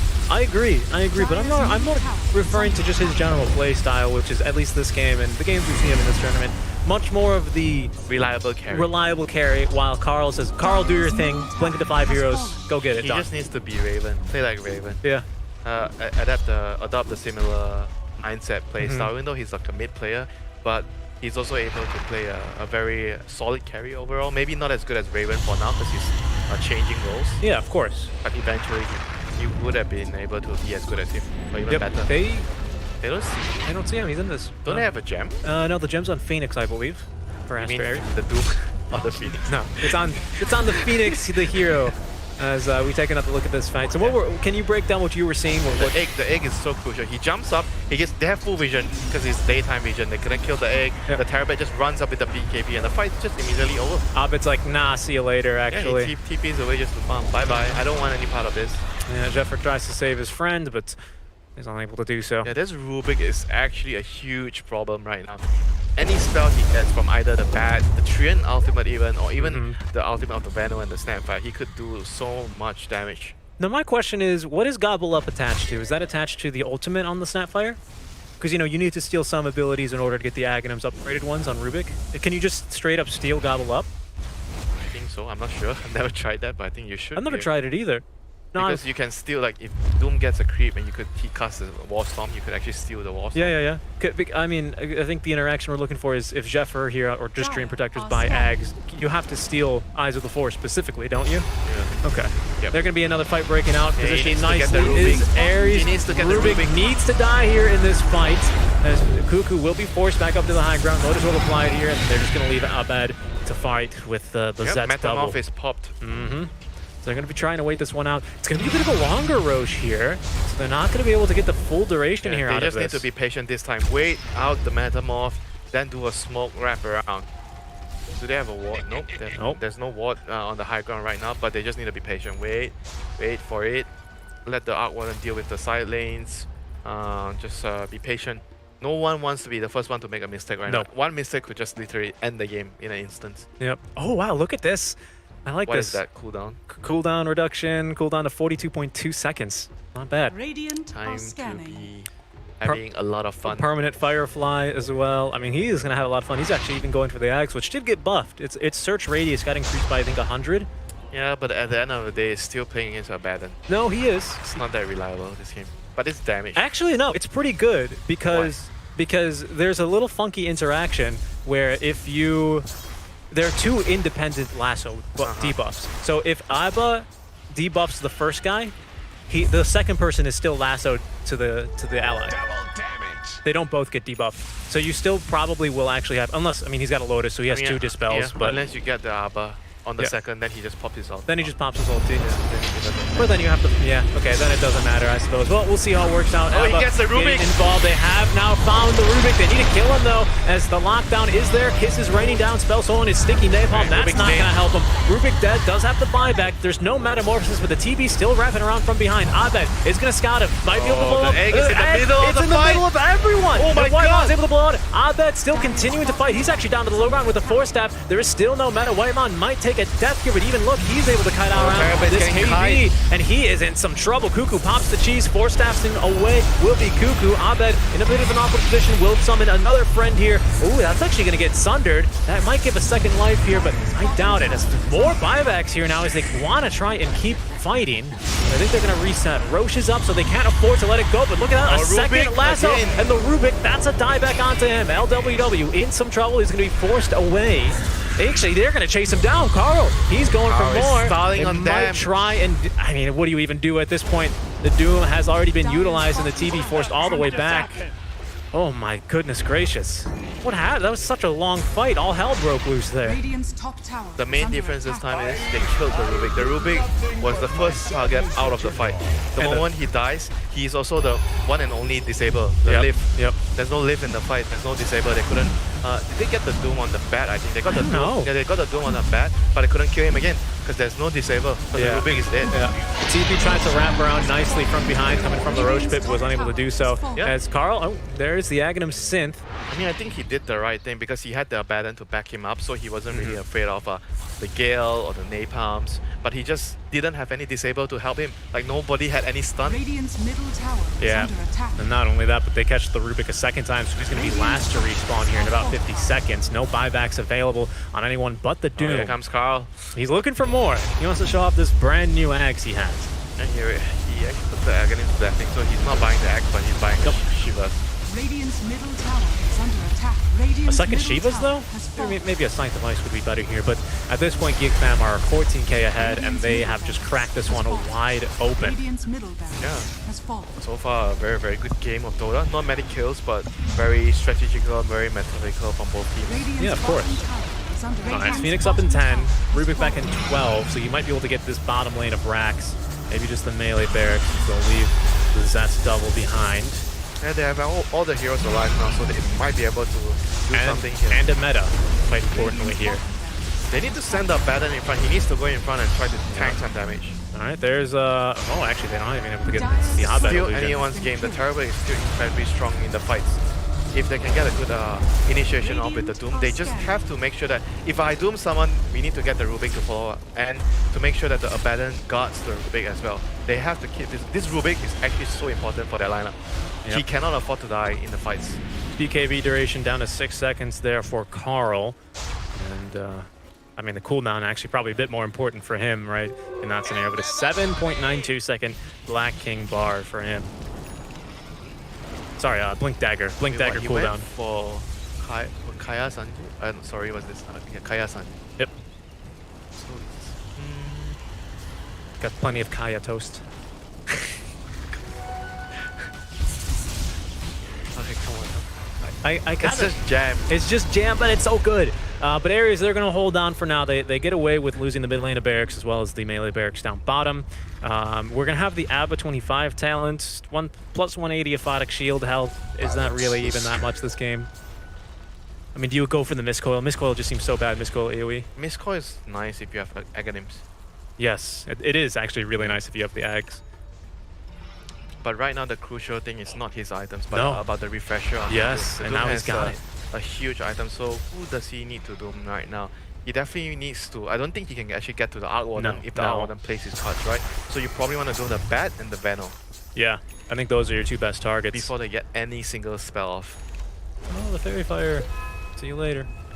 Oh my god, Goku's got a freaking knife. Scotty here? Oh, right. It's still gonna be anyone's game. Like It is. whoever can have the battle vision in the high ground. Radiant's gonna defend their triangle. Wow, big buyback Vision. advantage here for Ward. GeekFam though. Will Carl? Abandon in front. Oh, Carl doesn't want to make the jump this time. He decides against it. Although, I mean, maybe he just wanted to wait a few more seconds. He waited out the Lotus. Take over the triangle, wait for the next good fight, put down some wards. I don't think they have to rush anything. They just need to make sure that the Terrorblade cannot really hit Ancients. They are controlling the map and wait for a good opportunity to go high ground. Even though they have this sizable 16k goal lead, but it's still very, very difficult to go high ground. Luckily, they have the Abed illusions, the double, just throw forward. It's the leveler. Oh wow, he does have a leveler as well. That's beautiful for him. And the Abaddon has to be more aggressive. He has to go up and try to slow down the push. Oh, the force step forward, I think, there onto the TB. He's actually got an Abyssal Blade onto Abed. The Cookie, though, to get him a little bit further away. And Menza, where's the follow-up? Where's the sun? Great route onto one. The Phoenix in some trouble. They've actually gotten the lasso reflected now. He gets next onto to Carl. Ruby. He will get the egg off now as the fight continues breaking down. Nice jump forward as they will be able to get the Aegis off of Abed. Rubik back in a little bit. Rubik does have lasso yet again. Will be able to use it. He does. I'm not too sure actually what happened there, but it doesn't matter because Abed, he's actually been lassoed. He found Abed, who's going to die in that fight, and now GeekFam need to get the heck out of here. A 4-step out to try and save Cuckoo. Oh, they not have the left Cookie! Rubik, but the Cookie puts him right back where he did not want to be. Abed buys back. They're going to commit for the fight. They are going to There's no Metamorph soon. They have to run. They do have to try There's and no get Doom, back there's no now. refresher. Round 2 of this fight about to pop off now. Zephyr going forward. He's actually getting Abyssal in his place. He's going to get lassoed now. The They didn't get the was Lotus late. off in time. That means they have to kill into TB. He's dead for 100, Winter. Oh, that's That's game. the game. That is game. That's the game here. Look at Abed. He's not even letting anyone escape. TPing quite aggressively after the buyback, making all of the difference there. Phoenix will buy back. Abed can buy a little bit more time here himself, but the only person left with buyback in the game is going to be the Snapfire. And with Abed in the base, it's not going to be living too long. Can't wait for 3 games of DOTA, games like this. Seriously, so good. Good call there with scouting the Rubik, stealing the lasso, actually finding the Arc Warden as well. I could barely even see what was going on in that fight. Yeah, Rubik is so crucial. He's the only disabled. Oh, who's he found here? He has found the Doom, and look at that, the Gobble Up. They're going to send the Abed Illusion forward. LWW still alive, does not have the Supernova. BKB forced out from the Doom as the Abba looking to try at least force them back here a little bit. You do have the Doom up in, the TB make that up in 45, and Rubik back in 15. Is this one, it's probably over, do you think? I think they have to, right? GeekFam just kind of have to go for it. They've committed all the buybacks here. It's too risky. Even if Terrorblade is alive, looking at Meta. Oh yeah, I don't think they can be able to chat nearly fast enough. The Overgrowth buying plenty of time as, Abed will at least break rank there to hit the egg instead of the Ancient, but it's not going to matter in the end. GeekFam take this game number 1.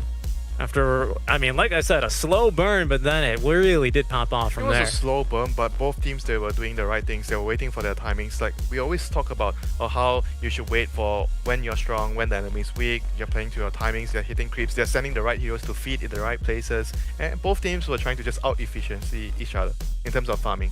Indeed. These teams waited for their timings, and you guys should wait for our panel. Fluke and the boys will be right back to break down that excellent game of Dota for you in just a bit. We'll see you then. Away from home, my eyes open, and now it comes to clean myself. Never let it go. These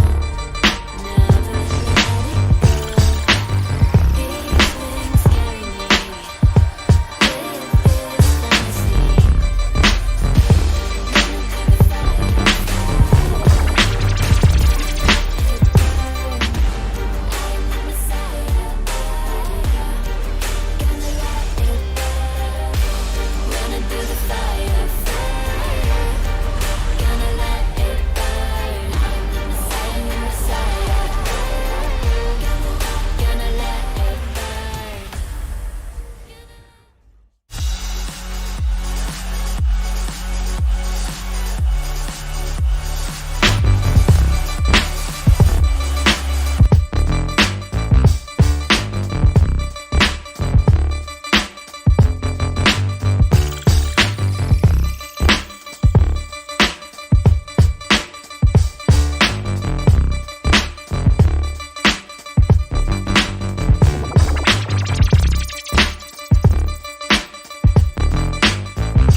lasso him, right? Rather than trying to lasso somebody like the Phoenix, maybe like the Doom or something like that. And there were even a few times where Rubik stole the lasso and was able to kill some high priority targets. I think Abed in that tri-camp fight towards the end of the game, he was able to get that off, and some fantastic Snapfire gameplay was the thing that I think set it apart with GeekFam. Yeah, if I have to give MVP, that's like a Snapfire or Batrider, I think. Yeah, it really did feel like there was a lot more support play rather than just this being the Arbed show, which, you know, some people might, you know, looking at this roster, it could potentially be the Arbed show, but having a look at Whitemon's stats for this last game, he was... even though he didn't have the craziest amount of GPM kills and all that kind of stuff, it was the play that he had as soon as he picked up the Aghanim Scepter. I mean, with a support, the fact that you've only got 3 deaths, despite the fact that you're force-staffing yourself into these team fights to gobble up someone and spit them out, and you're still not dying, it's pretty crazy. You know, him and his gang squad were able to get a ton of stuff done. The amount of times that they picked off that TB in the early stages, I think it was like 4 or 5 times in the first 10, 12 minutes. It's a lot of work. Yeah, he saved like an important hero in like a really like good angle, right? Like in right timing, and I think that save actually mattered a lot for the Aries. Yeah, even just like these super short range gobble up and spits forward with the Trio Protector, he was able to do it offensively as well in team fights. Yep. All right, well, you guys were talking about your MVPs here, but we do have our Mercedes-Benz MVP voting open for you guys at home. So make sure you do get your votes in for that. And just vote for your favorite player. Obviously, there's a lot of players that are playing extremely well in ESL 1 Thailand. We are going to go to a very short break here ahead of Game 2 between GeekFam as well as Aster Aries. They're looking to try and get a victory here. We have to wait and see after this short break. Intel Gamer Days is on now. Whether you're looking to buy or build, now is a great time to upgrade. Get limited time offers and giveaways from top names in PC gaming. Unleash elite gaming performance with systems featuring new 10th gen Intel Core processors. And bring Marvel's Avengers to life with in-game optimizations for a mightier PC experience. Act now. Intel Gamer Days is only here for a limited time. These feelings are waiting for you to come back.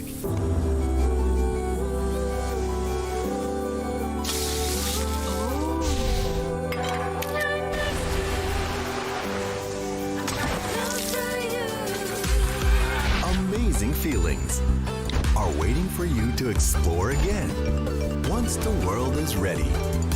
Until we meet again. Amazing Thailand. You ready? Huh? Hey, he's a good boy, huh? You ready? Huh?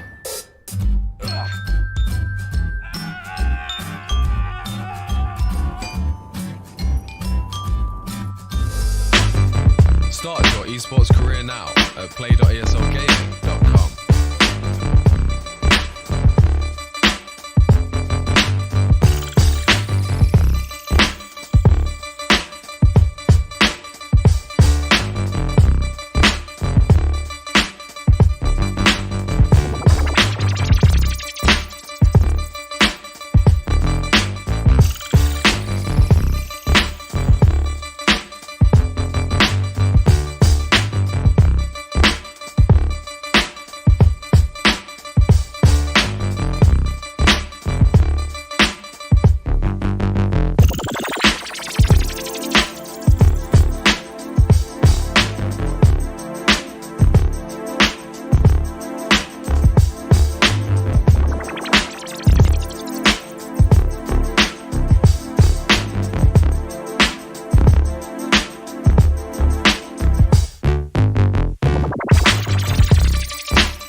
the day is done.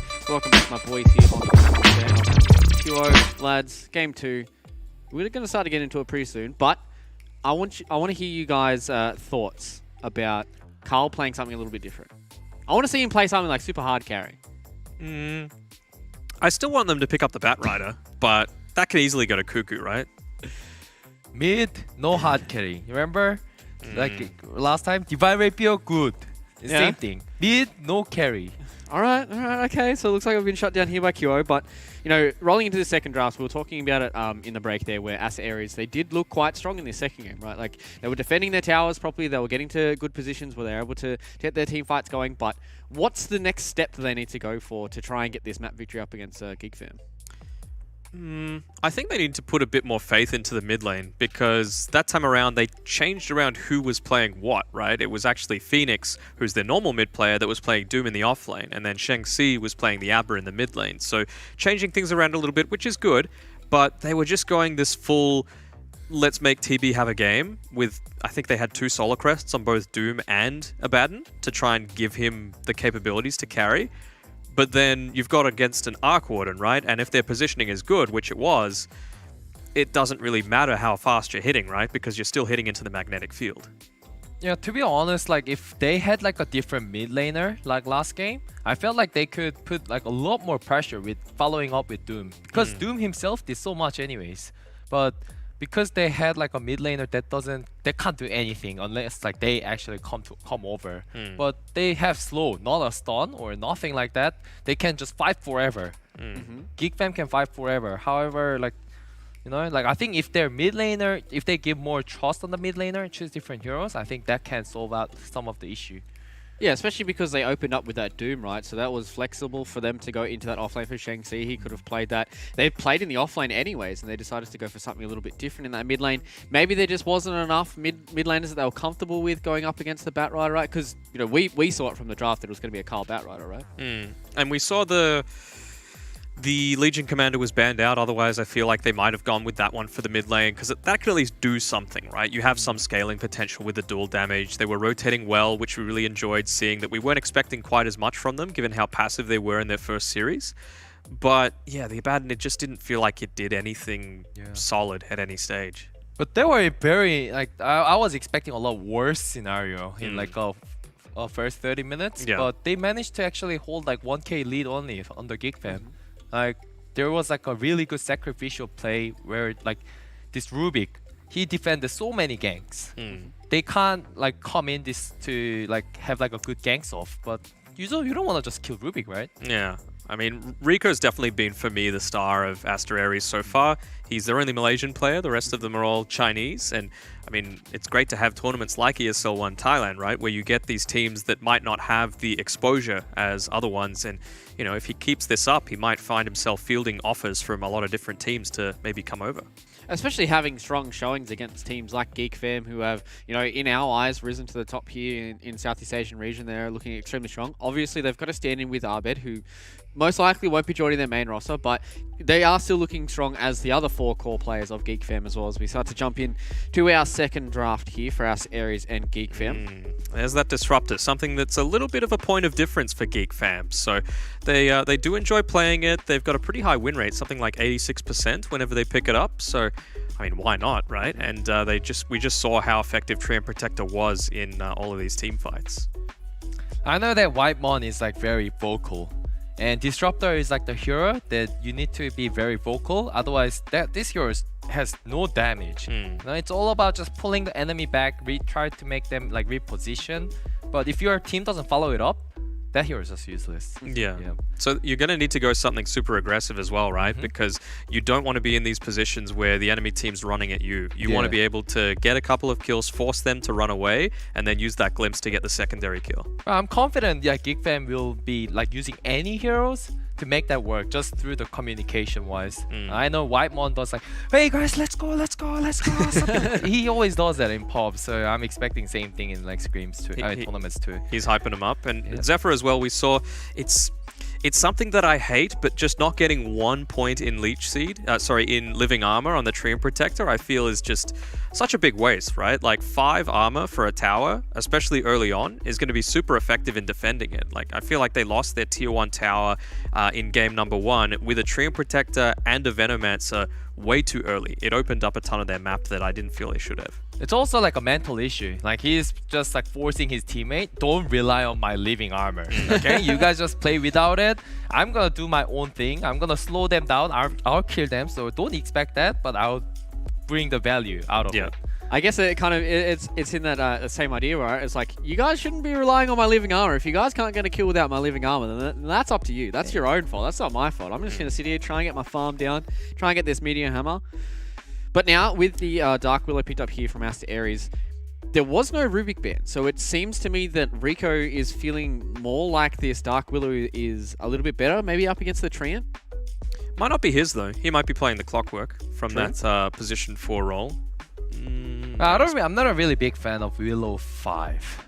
Yeah. Willow has to be 4 in my opinion. If Willow goes 5, the damage output just becomes significantly low. That hero needs gold and levels. Well, we've got an Naga Siren. Alright, so it looks like Arbed's going to get that illusion carry that he likes. Do you think Naga Siren QO is one of those heroes where, well, in this game especially, as soon as that haunt is popped, you're just going to Song straight away? Just wait for the haunt duration to go away and then try and turn it back around? Well, they get a choice. Like if they are like ahead enough, then I don't think he's gonna Song for like just a haunt.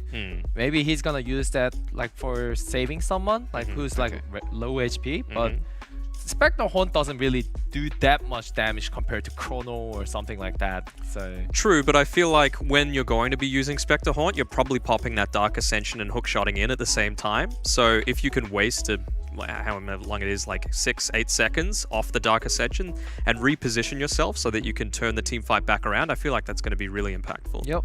And then just without the Song factor, I think Naga Siren is just really good pick.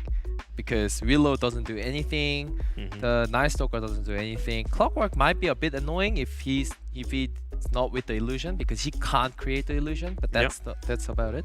They've got a decent amount of damage that goes through the Shadow Realm as well, right? Just the splash damage from the Riptide, you've got Illusory Orb, you've got Waning Rift, you've even got Static Storm and Nature's Grasp, so it's not like Willow has this completely get out of jail free card. Yep.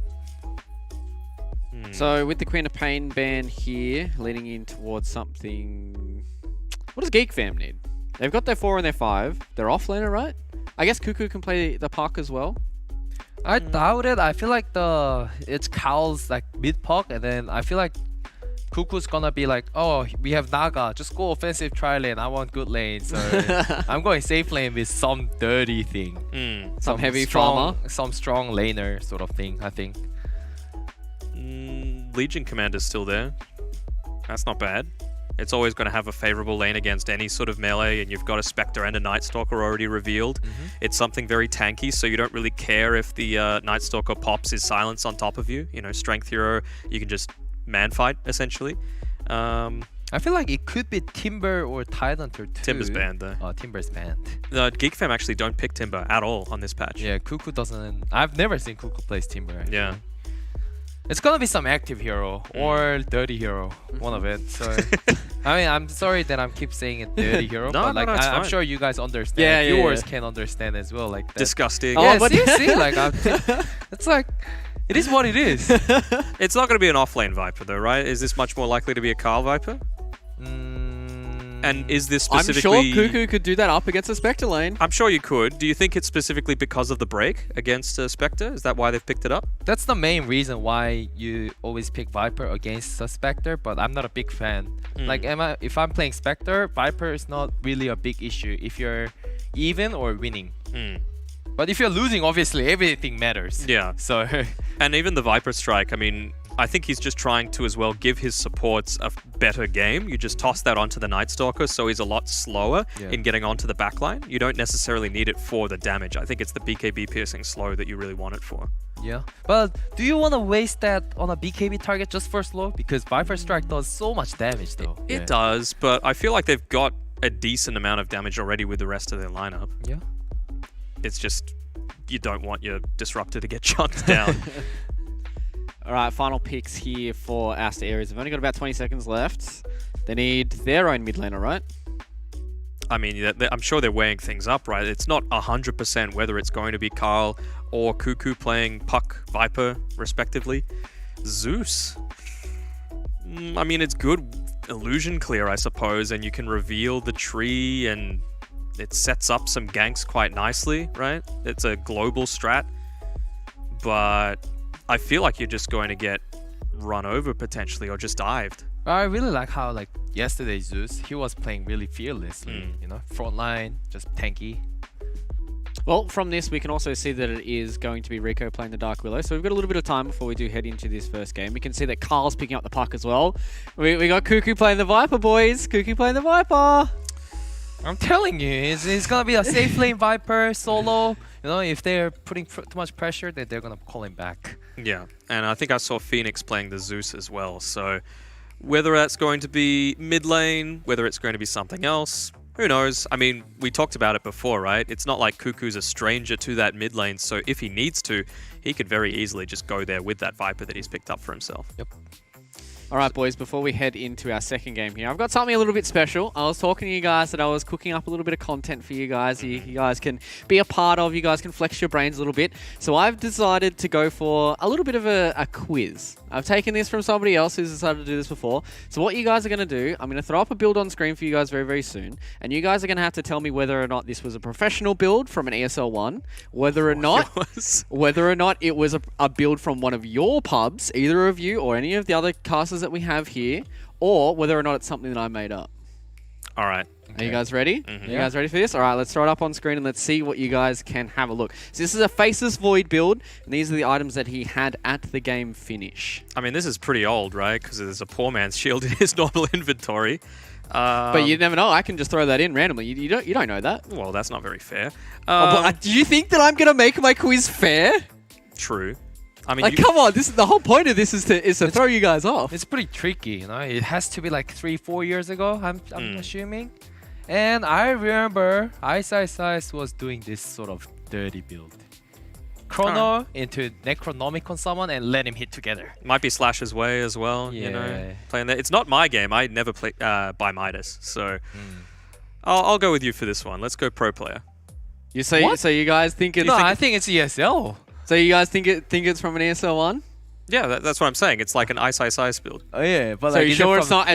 Sure it's not one of your games? It's not my game. I went back really far into a lot of your guys' profiles. Do not buy Midas unless it's on like Ogre. I do not buy it. There's no way it's my game. Come on. Are you sure? Yes. I'm sure. All right, so you guys are locking it in with ESL? Yes. Yeah. All right, you guys are correct. It was from ESL 1 Frankfurt 2014. This was a Havost build, and it was Na'Vi versus it was. that was an ancient build a while ago. I found the VOD for it. It was super good to watch, and that was a fun one. You guys actually did well. I'm super proud for you guys. You can't trick us, all right? Yeah. Oh, I've got some better ones than that. That one was the easiest one. All right. Yeah. I mean, whatever it is, like, if you just go step by step, you know the answer. Exactly. All right. Well, I don't know. I feel like I can trip you guys up with some of these a little bit later on. We'll see. What? I'm just trying to think of like what item build you would legitimately think wouldn't work. I'll just have a look at your Dota buff history, and then that just tells me the story. Just look for the red carpet. You know, that's all we need. Well, I don't know. There's certain things, right? There's like the tranquil boots. I feel like there's certain like items that you wouldn't ever want with tranquil boots. Refresher. I don't know. That sounds alright for like a Phoenix. Tranquil boots refresher. Anything can work. If there's anything that we've learned over the history of Dota, is that there's no item build that's completely out of the question. We saw a Pos 5 Faceless Void yesterday. Go on Meteor Hammer. Yeah, he went Meteor Hammer. I really liked it. You know, total 7-second disable. And he timed it perfectly as well every single time he dropped it. So you know he's done it before. Yep. Well, all right. Let's keep theory crafting some more items then. You guys are talking about Faceless Void, Meteor Hammer. There's a few things that I think that just never would really work. I guess there's no real items that contradict each other, right? In the way that you like build them and use them. I'm sure there would be some out there, like Armlet and something stupid that just takes away all your health or something. I don't know. Well, I mean, Armlet could work with everything, right? You've seen Armlet, Dagon, Terrorblade. you know. But well. Oh yeah, Armlet Dagon Terrorblade was good. Oh, one. true. Yeah. that was Alright, good see, one. my panel likes Armlet Dagon Terrorblade, but they don't like this Faceless Void build. Who knows what's going on, but we do know what is going on here for our Game 2 of GeekFam going up against Aster Aries. We have our casters, Seek and Strike and Winner, bringing you all the action.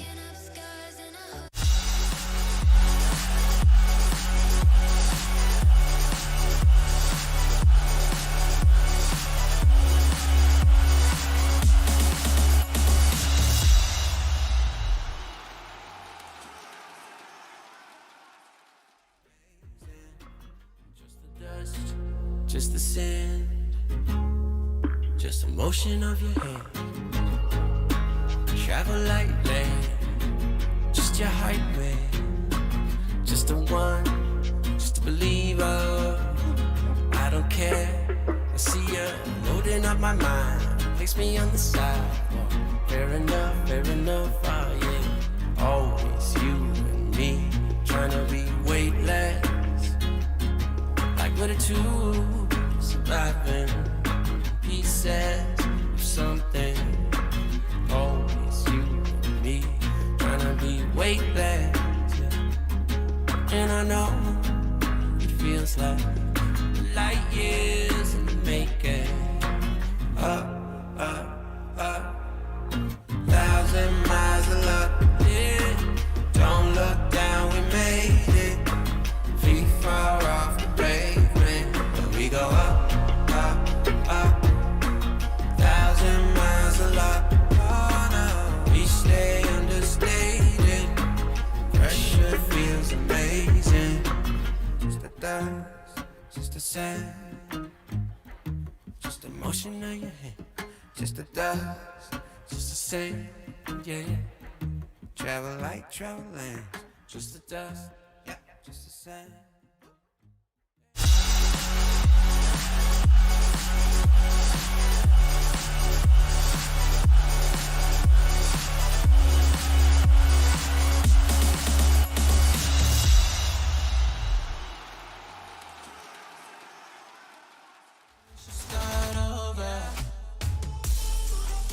Game number 2 here, just about to get underway between GeekFam and Aster Aries, Seek and Strike, and at my side here is Winter. Thanks for Fluke and the boys for breaking down that draft for us here. Man, you just really want to see the Pit Lord here all tournament. You were yelling yet again here at the draft after Aster did not pick it up. I wasn't. A little bit. No, I wasn't. It was a suggestion. You said we should see the not the Terrorblade, the Underlord. Pit Lord. Pit Lord. I'm an old school player. Old school counter to the Naga Siren as well. Does pretty nicely there. It has its benefits. Instead, they last picked the Zeus instead. Which is good against illusions. They just needed someone that can deal with illusions.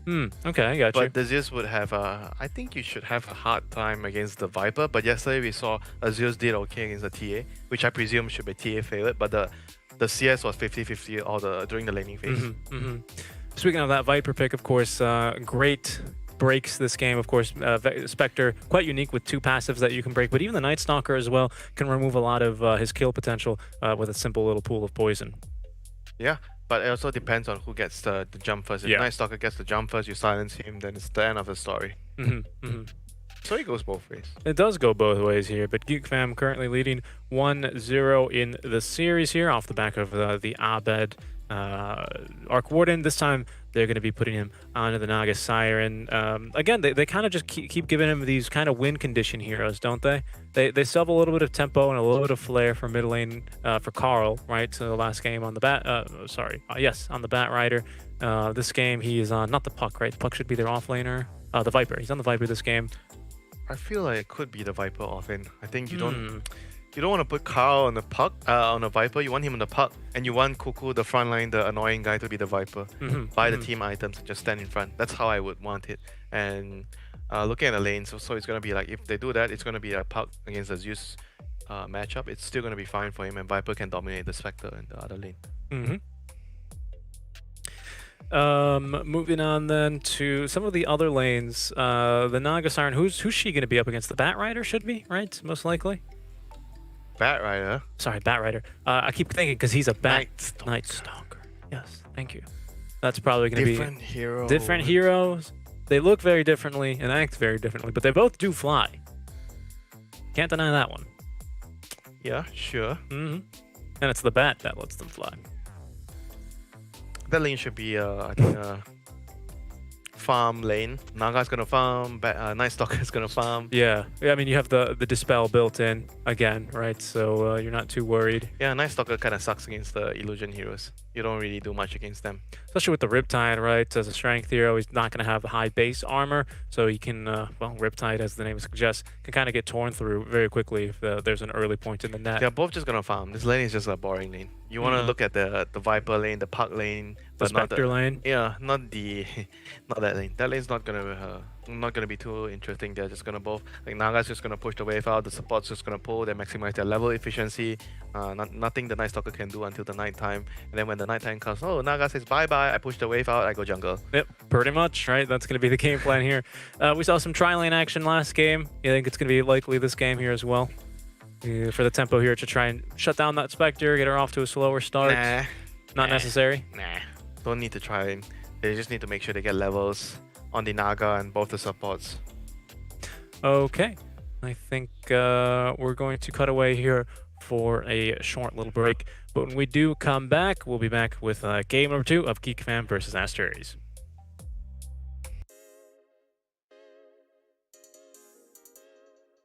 Dota 2 is easily one of the most snowbally competitive games that's out there. If you give away one single kill by mistake during the laning phase, a hero can snowball to the point where they are completely unstoppable, even in a game where they would otherwise be countered. So, for this reason, it's important to have a few tricks up your sleeve to win the game in less than 30 seconds when the opportunity presents itself. For example, if you're a support player, instead of going to the side lane that you're supposed to be in for the bounty rune spawn, you can go to the opposite lane. A lot of the time, people won't expect 3 heroes to be at one of these 0-minute bounty runes, so they'll feed you First Blood. First Blood is definitely a good start to the game, but will it win you the game in under 30 seconds? Probably not quite. But what will win you the game in under 30 seconds is if you wait in the trees and kill that same hero a second time.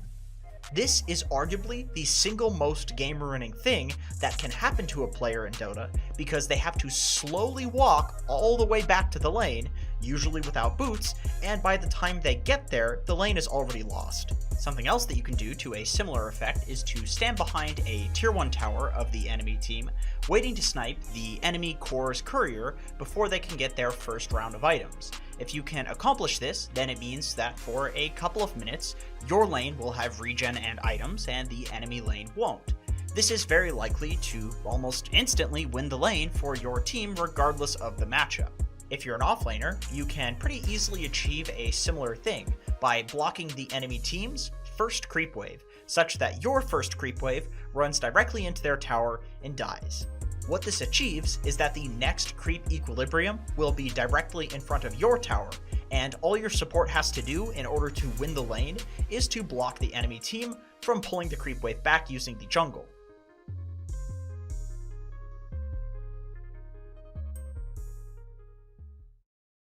Shout out to Jenkins for those little tips there. That's why we like to call it the walk of shame right after you die. Especially in the laning stage, can be quite game losing in your lane if they do end up getting a second kill onto you. You waste so much time, so much efficiency, and you know, the offset of getting some bonus XP on your core, never worth it. Yeah, you just have to be careful. Like a common scenario would be always you have 3 heroes to snag up the bounty on one side, and then after you get the bounty, you're TPing back to your original lane, and sometimes there could be an ambush because they know that you were top, so you have to use the TP to get to bottom. They're just waiting for you to show up and kill you. We'll see if we see any such shenanigans here this game, as we did have the Phoenix banned, but he's still here on the Zeus, isn't he, for ARIES? But back into the mid lane for him. We'll see if this has any effect here on the tempo. Off lane Viper and Carl on the Puck. That makes more sense. I like, it was one of those things where as I said it, I was like, well, Viper's actually not really that much of a flashy why would hero. You put Carl on Viper? Yeah, it's very, very boring. He's like, I don't want to play this hero. I can't. There's no mobility in this guy. 30 seconds to battle. Slow ass hero. So he's like, I don't want to play this slow hero. Give me the puck. I don't care.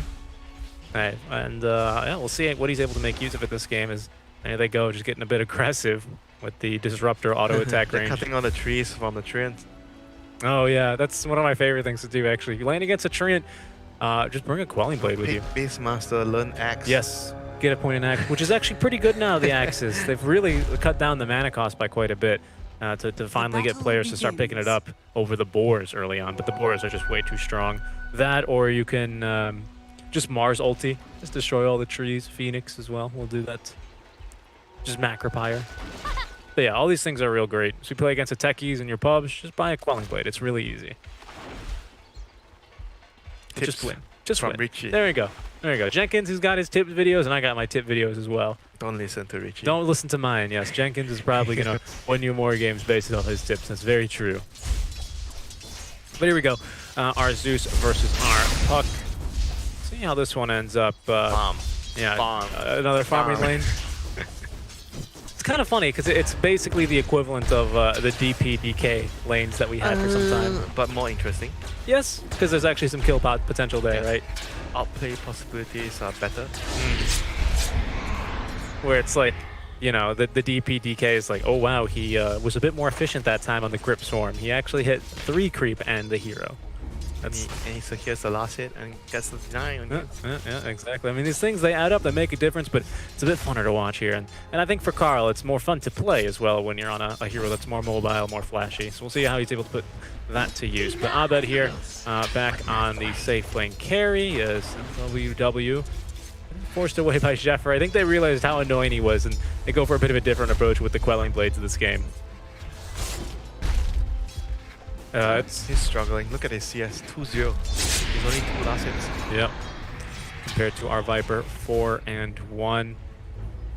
It's not going to be a very fun time, but we've seen this before here on some later game carries. You know, they take some time to get up and running. It's not the end of the world, especially because it's not like the GeekFam roster is incredibly fast either, right? In fact, in many regards, just a kill here on the clock. What just happened? I mean, as a Spectre especially, you don't really mind losing your lane. Yeah. In most cases, you lose your lane as Spectre. Pretty much. And you kind of prefer that. If you're a Spectre, you want the other lanes to win instead of your lane. Because if you... Imagine you get into a game, right? You win your lane as a Spectre, but the other 2 lanes, the mid and the off lane, loses their lane. Then how are you going to use your Horn to go and get kills? Because that's how you primarily accelerate in farm and XP as a Spectre, because you generally clear creeps very, very slowly compared to the other carries. And if they lose their lanes on the side lanes, what can you do? If they win their lanes and you lose your lane, but you have levels, you can use the Horn to go there and get a kill. Yes. Not only that, but if you're the only quote-unquote strong one on your team, then your teammates can't stop the enemies from invading your triangle camp. They can't really protect you in those vulnerable minutes of farm. He's like Alchemist, and he's also like a Drow, where this kind of carries, they prefer the other lanes to win. For Alchemist, it's an entirely different reason, because when the side lanes win means they can get the bounty runes. Yes, yes, quite literally, that's it. That's just basically it. He just wants you are just the slaves. Just pick up bounties. Just pick up bounties. Die for the bounty runes. They're very important for me. Don't you dare lose your lane. Stack the camp when you die, please. You know. But those are the important things, definitely for him. Is we're gonna get the good to go yet again. So we get everyone reconnected, probably, if I had to guess, on the Guangdong server for this one, as we have a Chinese team versus the SCA roster of GeekFam.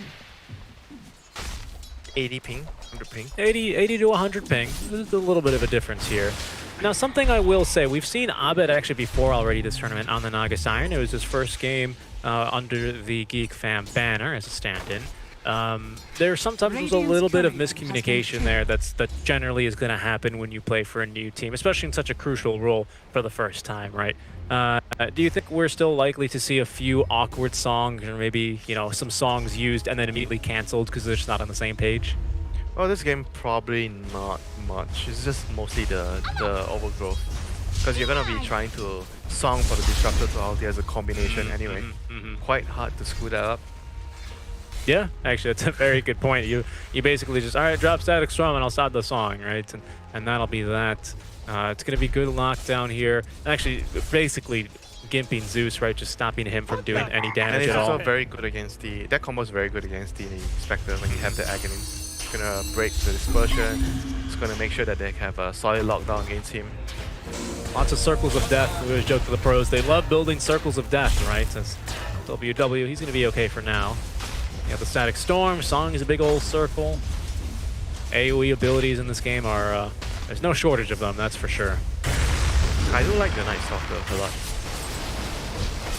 Why? It's a hero that we don't really see often, but he is a hero that's very, very good in team fighting because of how his ultimate functions. You can always contest the runes, contest the towers with the catapult wave with your ultimate.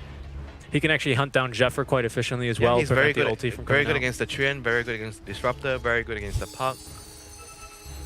Yeah, I definitely have to agree with you on that one. Just a pick that we don't see often. No, for sure. And there's going to be the rotation. That's going to secure Phoenix in a battle, not only any battle, but an Arcane rune there in that battle, which is going to be immediately used. So that's going to give him a nice advantage here in the mid lane. So how's the laning phase, man? Every lane's close to even except the Spectre. Slightly losing out to the Viper, which is to be expected. Yep. But otherwise, I think nothing really out of the ordinary happening here. Just about trying to maximize how much you can get in the lane. They're going to at least force him back all the way to the tier 1 tower. That's a natural response. He went back to base, actually. Oh, he did. He did.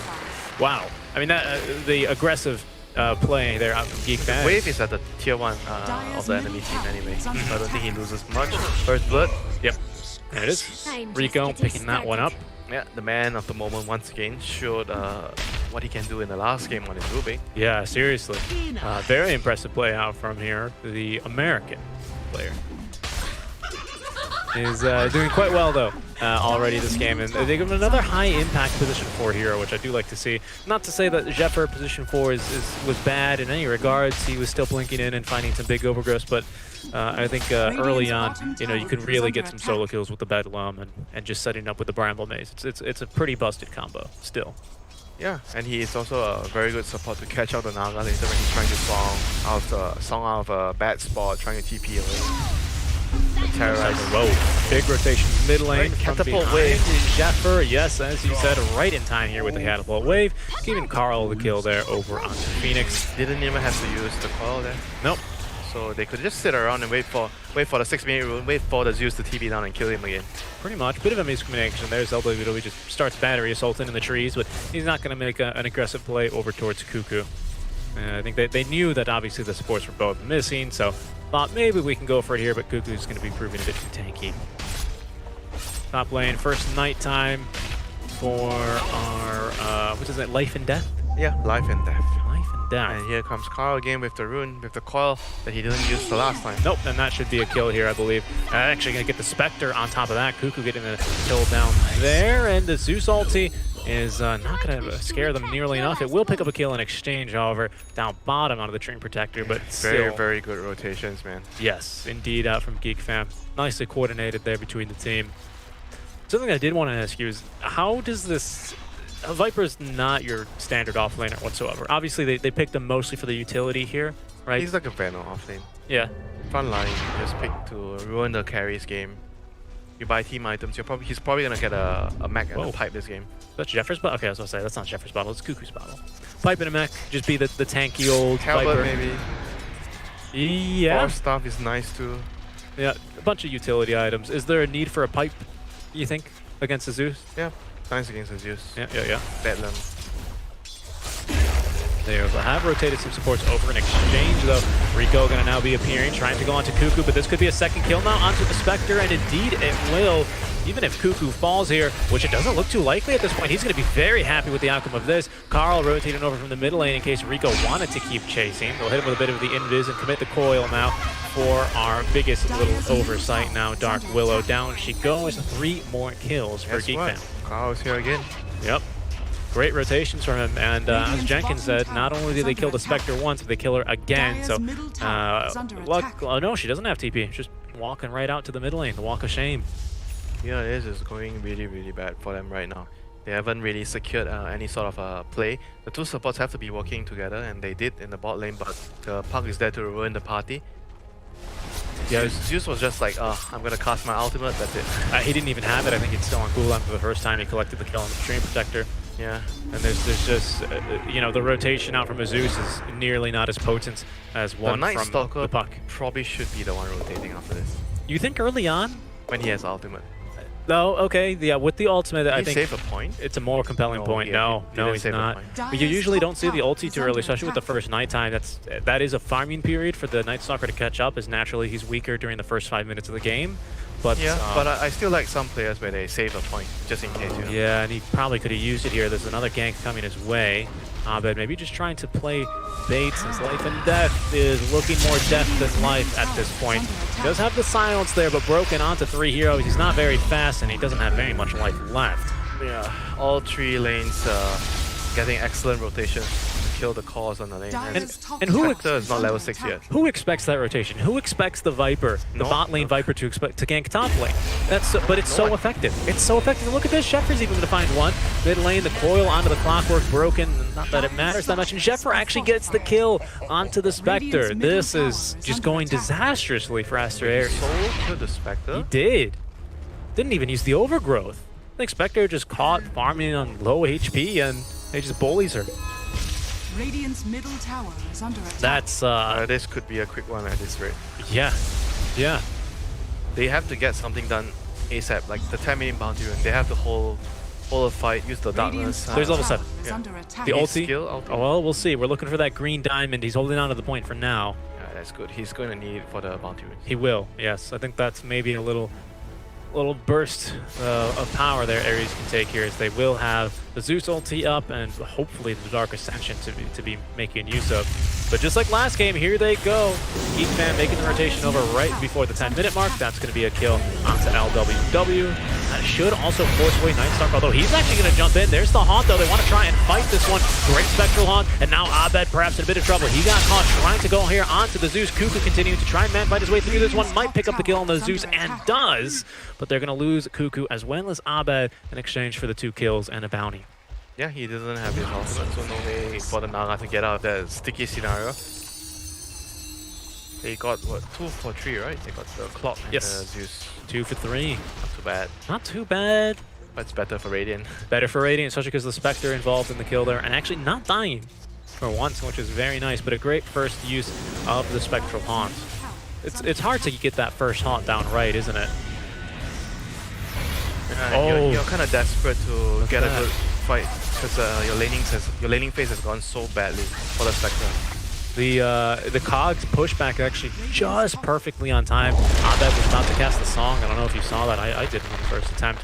But Spectre is very likely to die here. Slowed down, and he has nowhere to farm. Nope, absolutely nowhere. Now we have boots on the Spectre, though. Brown boots finally purchased by Spectre. So I think that's probably what let her die the first time to the Terrain Protector solo on the high ground. But hopefully we're not going to see that one too much more. So they have to, what can they do? They have to rely on the Dark Ascension on the Night Stalker to fight. Him and the Willow should be comboing up together when they have their ultimates. Yeah. Zeus doesn't really need to be there. It's nice if he is for the extra little mini stun. The trio of them, the trio gang squad. That's Clock, the gang squad. Willow and Night Stalker. Willow's going to find a gang squad of their own, though, right in the face. The Fear might buy them enough time here. As White Mon at level 6, he does actually have 3 points in the glimpse, but no vision to bring that Willow back. So, Hookshot's gonna miss as well out here. It would have been a good idea for them to fight. I agree. Night Stalker has no ulti. No, you're just relying on the Zeus ulti at this point. The Kuku, Carl, as well as Jeff are all nearby with their ultis, save for the overgrowth. So I have to agree with you on that one. Yeah, probably better that he actually baits. Yep. It's just a zoning hookshot, right? Gets him away from the tier 1 tower, and instead Abed is going to focus on this push with the second catapult. Here comes the Night Stalker. They're going to try to reclaim the bottom area. He doesn't have an ult. There's no Haunt quite yet. But they have Dark Ascension. Yeah, and the Zeus ulti. Haunt of 23. Spectre's still farming really low, so that's always the luxury of the Spectre, though. You can join the fight at your luxury, and it looks like maybe they're going to try and prep for it. Yeah, they should look to fight. They have all their spells. Everything is up. Any kill, any pick off. At this stage of the game, you are not fussy. Any kill you get, you're happy. Is there a really big reason to be that scared of the Naga Disruptor combo quite yet, this early on? It's more that they're afraid of the Viper, the Treant as well. There's so much damage and you lost pretty much all your lanes. Okay, 2 of the 3 lanes are lost. Zeus kind of 50-50 with the Puck, and you're having a lot of trouble dealing with this high magic burst. The Viper, the Puck, the Treant, they're all doing so much damage, and I don't know who is actually going to buy a pipe. The Night Stalker generally wants to buy BKB, Blink, like carry carry build, you know. Yeah, well, they're going to look for a fight now. Pardon me, as you said, going for that BKB first item here. Dire are Okay, scanning. who do they have to hook on? Probably if they find a Naga, they need to go on him first. Otherwise, he'll just song and reset the fight. Exactly, and you'll be much more likely to be on the back foot there. Is it worth even maybe trying to aim for Zephyr here a little bit earlier in these early engagements? I think maybe Pick off, just go for any kill. pick off. Yeah, because Radiant's you are middle having tower such a is hard under time from the attack. lanes. Yeah. You don't want to be too picky. When you do a smoke, you just want any kill. You get anything you can get. You Look at put that. down good wards and you play the game. That rocket flare, actually, they saw which direction it came from, so they know exactly, well, they know the general vicinity which Aries is. You can see now lines being drawn on the map. All heroes missing, the Spectre showing top. You know, something's going up there. Dire's top tower is under I attack. don't know, they're not really willing to engage too much, middle tower is GEEFAM under are. They've got a 5k lead here, 14.5 minutes in, so I would say they're still giving, of course, Aries the respect. They know all the spells are there. Now they're actually going to make a jump. They have found Zephyr as well as Cuckoo. He's actually going to get blown up. In the meantime, the control onto Zephyr allows Spectre to haunt on over. The Zeus ulti to provide the vision. And that's going to be 2 kills for free. The 2 damage dealers as well. So they could very well keep going here. Abed's still holding onto the song, so they shouldn't be able to get any more kills here. They have to just reset. All the spells are used. They lost 2 heroes, fine. Literally all the spells. Let it go and try to reset and wait for them to be alive. The Night Stalker is too strong. They can't go any much further though. They have the Treant Projector and both Cuckoo respawning shortly, and all the ultis still available. Okay, for now GEEFAM. it's go time. It Dire's is. top tower For is GEEFAM. under Yeah. attack. Yes, I agree. No haunts. No ultis actually at all, but I think they're not going to be They willing to just go need for the to push. fix the lanes, plan a smoke, reclaim the top area. Yep. Maybe even invade the triangle if they want to.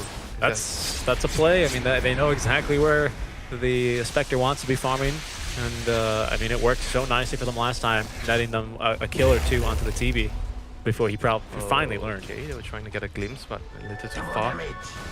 Yeah, and also there's just the supports there. supports. Yeah, that's. Yeah, but they've been working really well with each They other. have, but without the break on the Spectre, is that really a likely kill? Onto the TB, it's much easier. Yeah, probably not. Yeah. They need a +1. Just lack the damage. Now on the Cuckoo they go. Now playing the dead lane here, he will be caught and killed. I think I'd much rather see the Treant Protector in a position like that, although It's tricky because they didn't figure out, because you look at the vision, they don't have vision in any side of the jungle, so they don't know which side is actually the dead lane.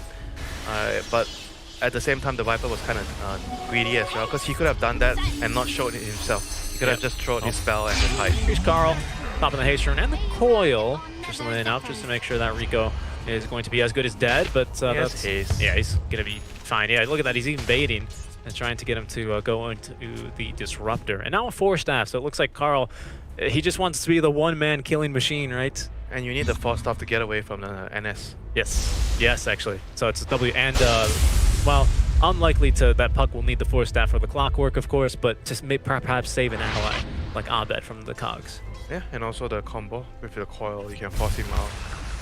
We know that Carl likes going for the Dagon, this sort of flashy solo kill, so that can be very good here. Once again, the Vipers in the smoke, and the Treants pushing out the lane. Who are they Trying gonna to bait him find? here. When have we seen this one before? They know there's been a Spectre here recently too, with the dagger now the debuff applied, but I think Aster Aries, they've seen this one as well before, right? They're gonna be able to dodge this one out. Episode 2? Episode 2, yes indeed. Radiant's bottom tower There you is go, under fishing onto the attack. Spectre. Still just GeekFam occupying their triangle area, not really giving them too much farming space. They have to come top to reclaim the map if they want the Spectre to stay here. Oh yeah, He's dead. Spectre's in some trouble here. We still do have the ultis, but all the ultis back up for Aster Aries as well. The break applied, the damage is done, and that's going to be a great static storm, ensuring that she cannot haunt away to safety. Now here comes the re-engagement. A great silence as the Puck staffing himself to safety. Cuckoo is going to be tanking the brunt of this gank as down he goes, but Puck also in a bit of trouble. Carl will be able to get the jaunt away here, it looks like, to safety. Very good terrorize. He's going to catch a few heroes, setting up for another kill. Double kill now for our Night Stalkers. He's making great use of this ulti. Abed, I thought he was songing, but instead he's going to summon more illusions, go for the kill as Carl jumping back in. Confidence that, no, don't worry, Abed. I got this kill. It's all mine. It's all mine here.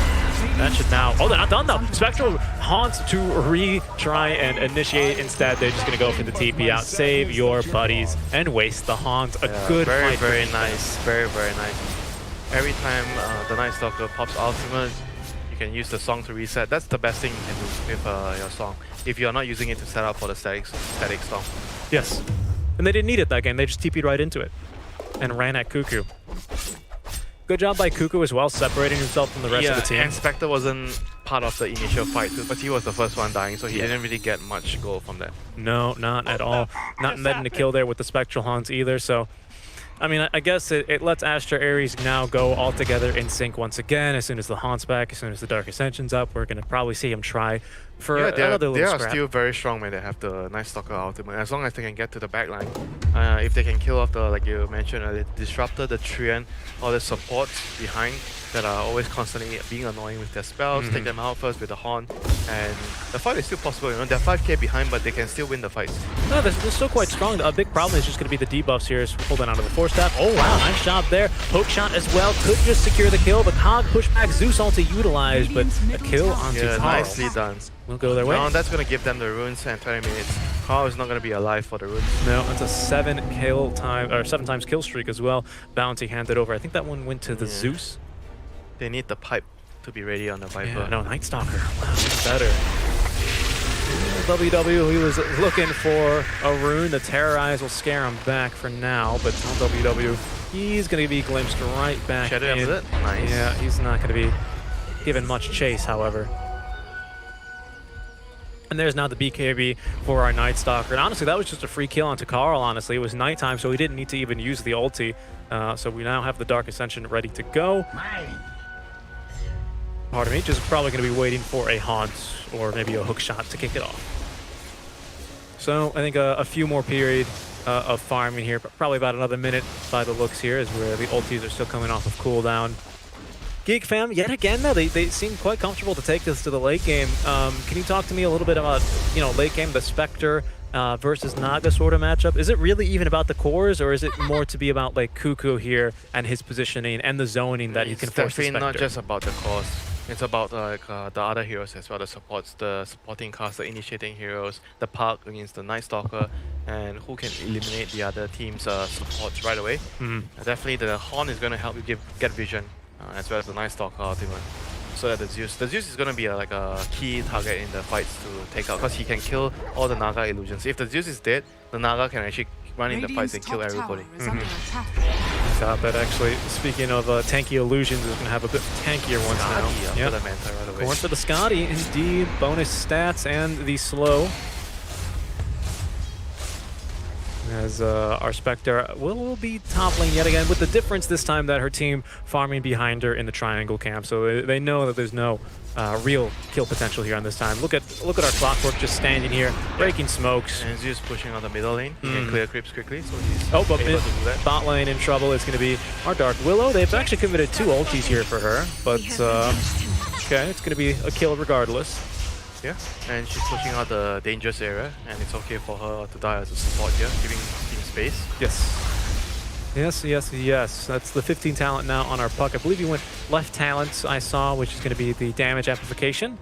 I think, which gives him, if he's gone for the Vessel, or for the, actually hasn't. He's gone for the phase shift attack here, interestingly enough. Interesting. Okay, just looking. He feels he needs to do more right-click damage, but Naga can do everything alone. I mean, I guess because the rest of the lineup is more based around magic damage. Viper, Disruptor, Treant. Maybe they just want to spread their damage out, maybe get a little bit more of the physical damage in. Makes sense, makes a lot of sense.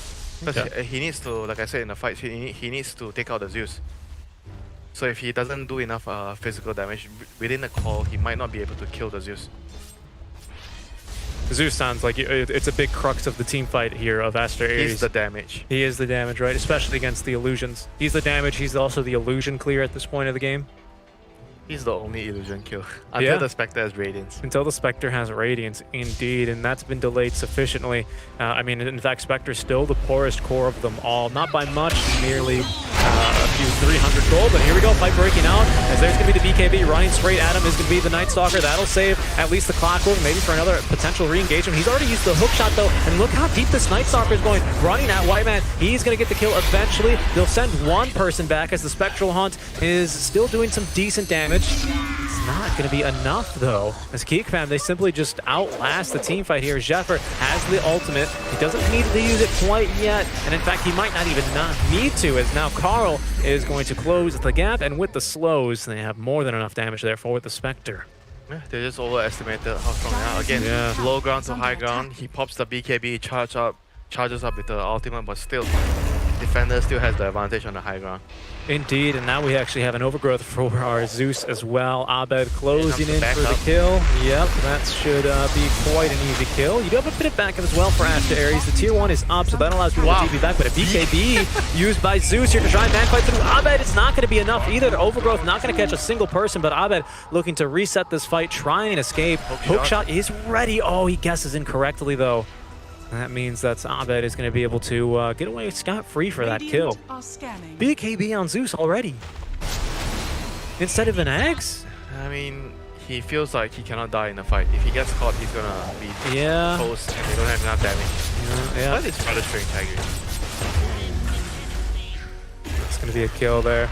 As the Naga just sending the illusions over to deal with that rattle trap, and Rico is going to buy a little bit more time, but there we go actually.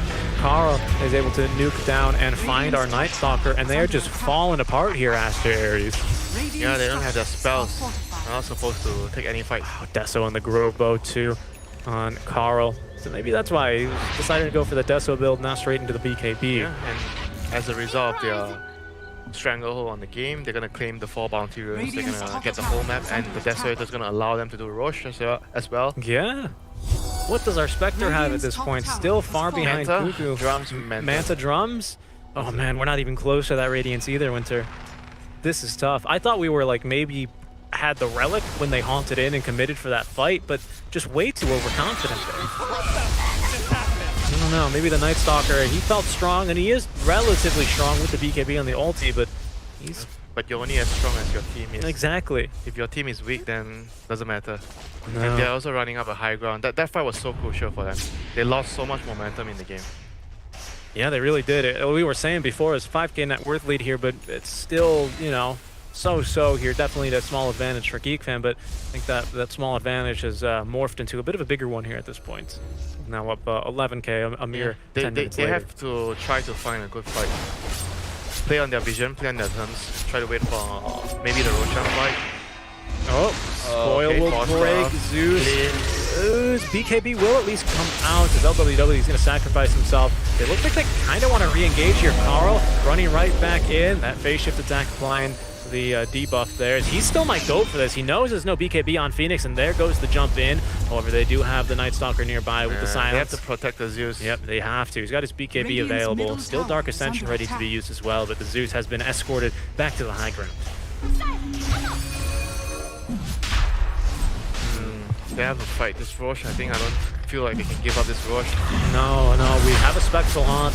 We won't have a hook shot up in time. The puck's not here yet, so this Roche is going to be going down even faster. I feel like they should contest. They should try. Feel like they have to. You're going to have a BKB on Night Stalker, Rico as well with the Terrorize. Actually, I don't think... they don't want to. No, they can't. They're not feeling confident. So what is their next timing? If they're not fighting right now, they're probably not going to fight until the Spectre has Radiant. Yeah, that's got to be it. That's got to be it. I think they learned their lesson when they tried to follow the Night Stalker up to the high ground here, and we're still so far away from the Radiance. We're still so far away from this Radiance. If he's going to get the Radiance, they have to at least win one fight. I don't think like he's going to be able to just farm the Radiance magically. They need something here, but it's not looking so difficult here with the Aegis onto Abed. The next label play. Thank you, Cuckoo, for that. Zeus is going for... that's going to be the Octarine Core instead? Yeah. Maybe keeping his options open. He's the base defender right now. Yeah, he is. And I'm not sure how good a Nimbus is going to be to him here at this stage of the game. Lets you push waves globally, a little bit more damage output and some scouting potential there, but I don't know, I guess the Octarine, especially with the Voodoo Mask, is going to give him a lot of sustain, especially through the BKB here. But this game is not going to get any easier as Abed, his farm has not been slowed whatsoever. Going for the Basher, now he's got it. Is that going to be the full Abyssal? Not quite yet. He still needs the Abyssal recipe. Radiant's top tower is under And the attack. Paladin Sword too. Ooh, Winter, this game's pretty scary with your Astra Aries. It's not looking too great. Well, the Zeus has to come back right now to defend the tower. Radiant's top tower. Yeah, they're has actually fallen. pushing that tier 1 a bit here is Zeus instead. Maybe just trying to push out this last wave. Try and keep that tier 2 Radiant's bottom top alive tower as long is as under possible. attack. And it looks like GeekFam. I think with this Aegis, they're not really looking to go high ground quite yet. I think more just trying to secure the outer towers here with this one. I feel like they're strong enough. They're super strong with the pipe and the mech. Is They that can slow siege? They can slow siege. okay? I agree with you on the slow siege. I don't think they just, you know, song and run in, right? Because it really, like you said, they only need one fight here. If they to have Spectre. axe on the disruptor, yeah, they can do it. If they have eggs on the disruptor, absolutely. That's a good point. But it's a little bit early. 30 minutes on a position 5 disruptor. That would be almost all of his net worth, so I don't think that's going to be too possible. Look at Abed. Classic old Abed cutting all 3 lanes at once, making life very, very difficult for Aster Aries. Already trying to apply the stranglehold here and just keep him in the base. Oh, Aghanim's. I haven't seen this item on Night Stalker for a long, long time. Me neither. I mean, I've seen it a bit for sure, but I feel like we generally see more of the utility items like a Solar Crest. This is the best item to deal with the illusions. I It guess. is. It is. That's the benefit this game. The stun as well, maybe to interrupt. Let's see. We'll see if he can farm it up here. It's not really looking too good here for Aster Aries at this point. Kind of just relegated to their high ground and to get whatever farm they can that trickles in from the creep waves. We're Radiant's nearly at the bottom relic tower is under now. attack. Still another 1,300 to go though on that recipe. Yeah. Dire should go before they finish the Radiance. They should look to finish whatever items they are lacking right now. Yeah. Don't think you need the Aghanims on the disruptor. Radiant's bottom no. tower is under attack. I agree with you. I agree with you because the longer you give this Spectre, the more and more chances you get here. We don't have like such a great, you know, it's no Void, it's no Monkey King where they literally can just turn the game with a fantastic ulti, right? But it's still really, really possible here from Aries. They've demonstrated that they can string together their ultis quite successfully. As that'll be a kill here onto, wow, we're getting the coil. That's going to be a kill though onto our Dark Willow eventually. Look at that, getting the 4-staff kill as well. Very fancy. Holy moly! Full Abyssal on Naga. They are feeling strong. Actually, another thing I neglected to mention, 4 bounties and both outposts as well for GeekFam there. So you're not even getting any of that utility Yeah, gold and at 30. Kenny's gonna cancel that TP here. Yes. He's, No, he's not. actually He's go. gonna blink back. He's gonna let the rattle trap retreat successfully. Spectre still top lane. Still a bit farther away from the Radiant, so you can see the Spectre's not confident. Just TPing back, does not want to go any further. Luckily, they do have a repair kit. So, you know, slow down the game here just a little bit. But they're going for the bottom tower. Yep, they even got a wagon here. He has a 1 minute cooldown right now on the repair kit. Yeah, that's true. Nicely done there as they have gotten all the outer towers.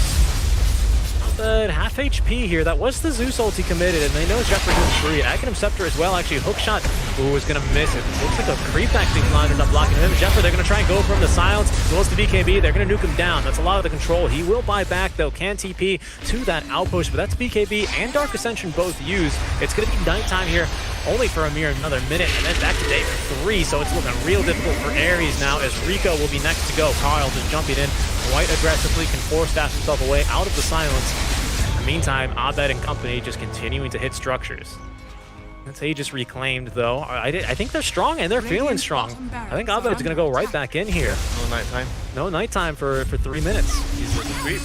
He is just a creep here at this point. Even if it is nighttime, they still have the break for him. Oh my goodness, the Static Storm. It catches 3 heroes, and the break on top. Can they close the gap? Abed's been rooted down, however, by the Bramble Mace, but look at the damage coming out from Carl as the phase shift attack is nuking them down. The damage from Cuckoo to follow suit. Abed is barely getting involved here, just hitting buildings at this point. It's not going to matter. 3 kills here for GeekFam, and that'll be, if not the game, at least Mega Creep coming soon in favor of our Dire side.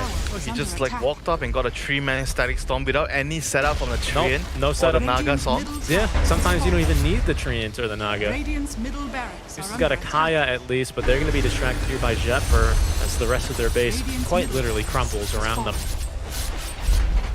And the GG is called, actually. All right. It's 2 games, 2 series of 2-0s here on the day. Usually, Winter, when we cast together, it's 2 games, 2 series of 6, right? That's what Mega has left the building. Yeah.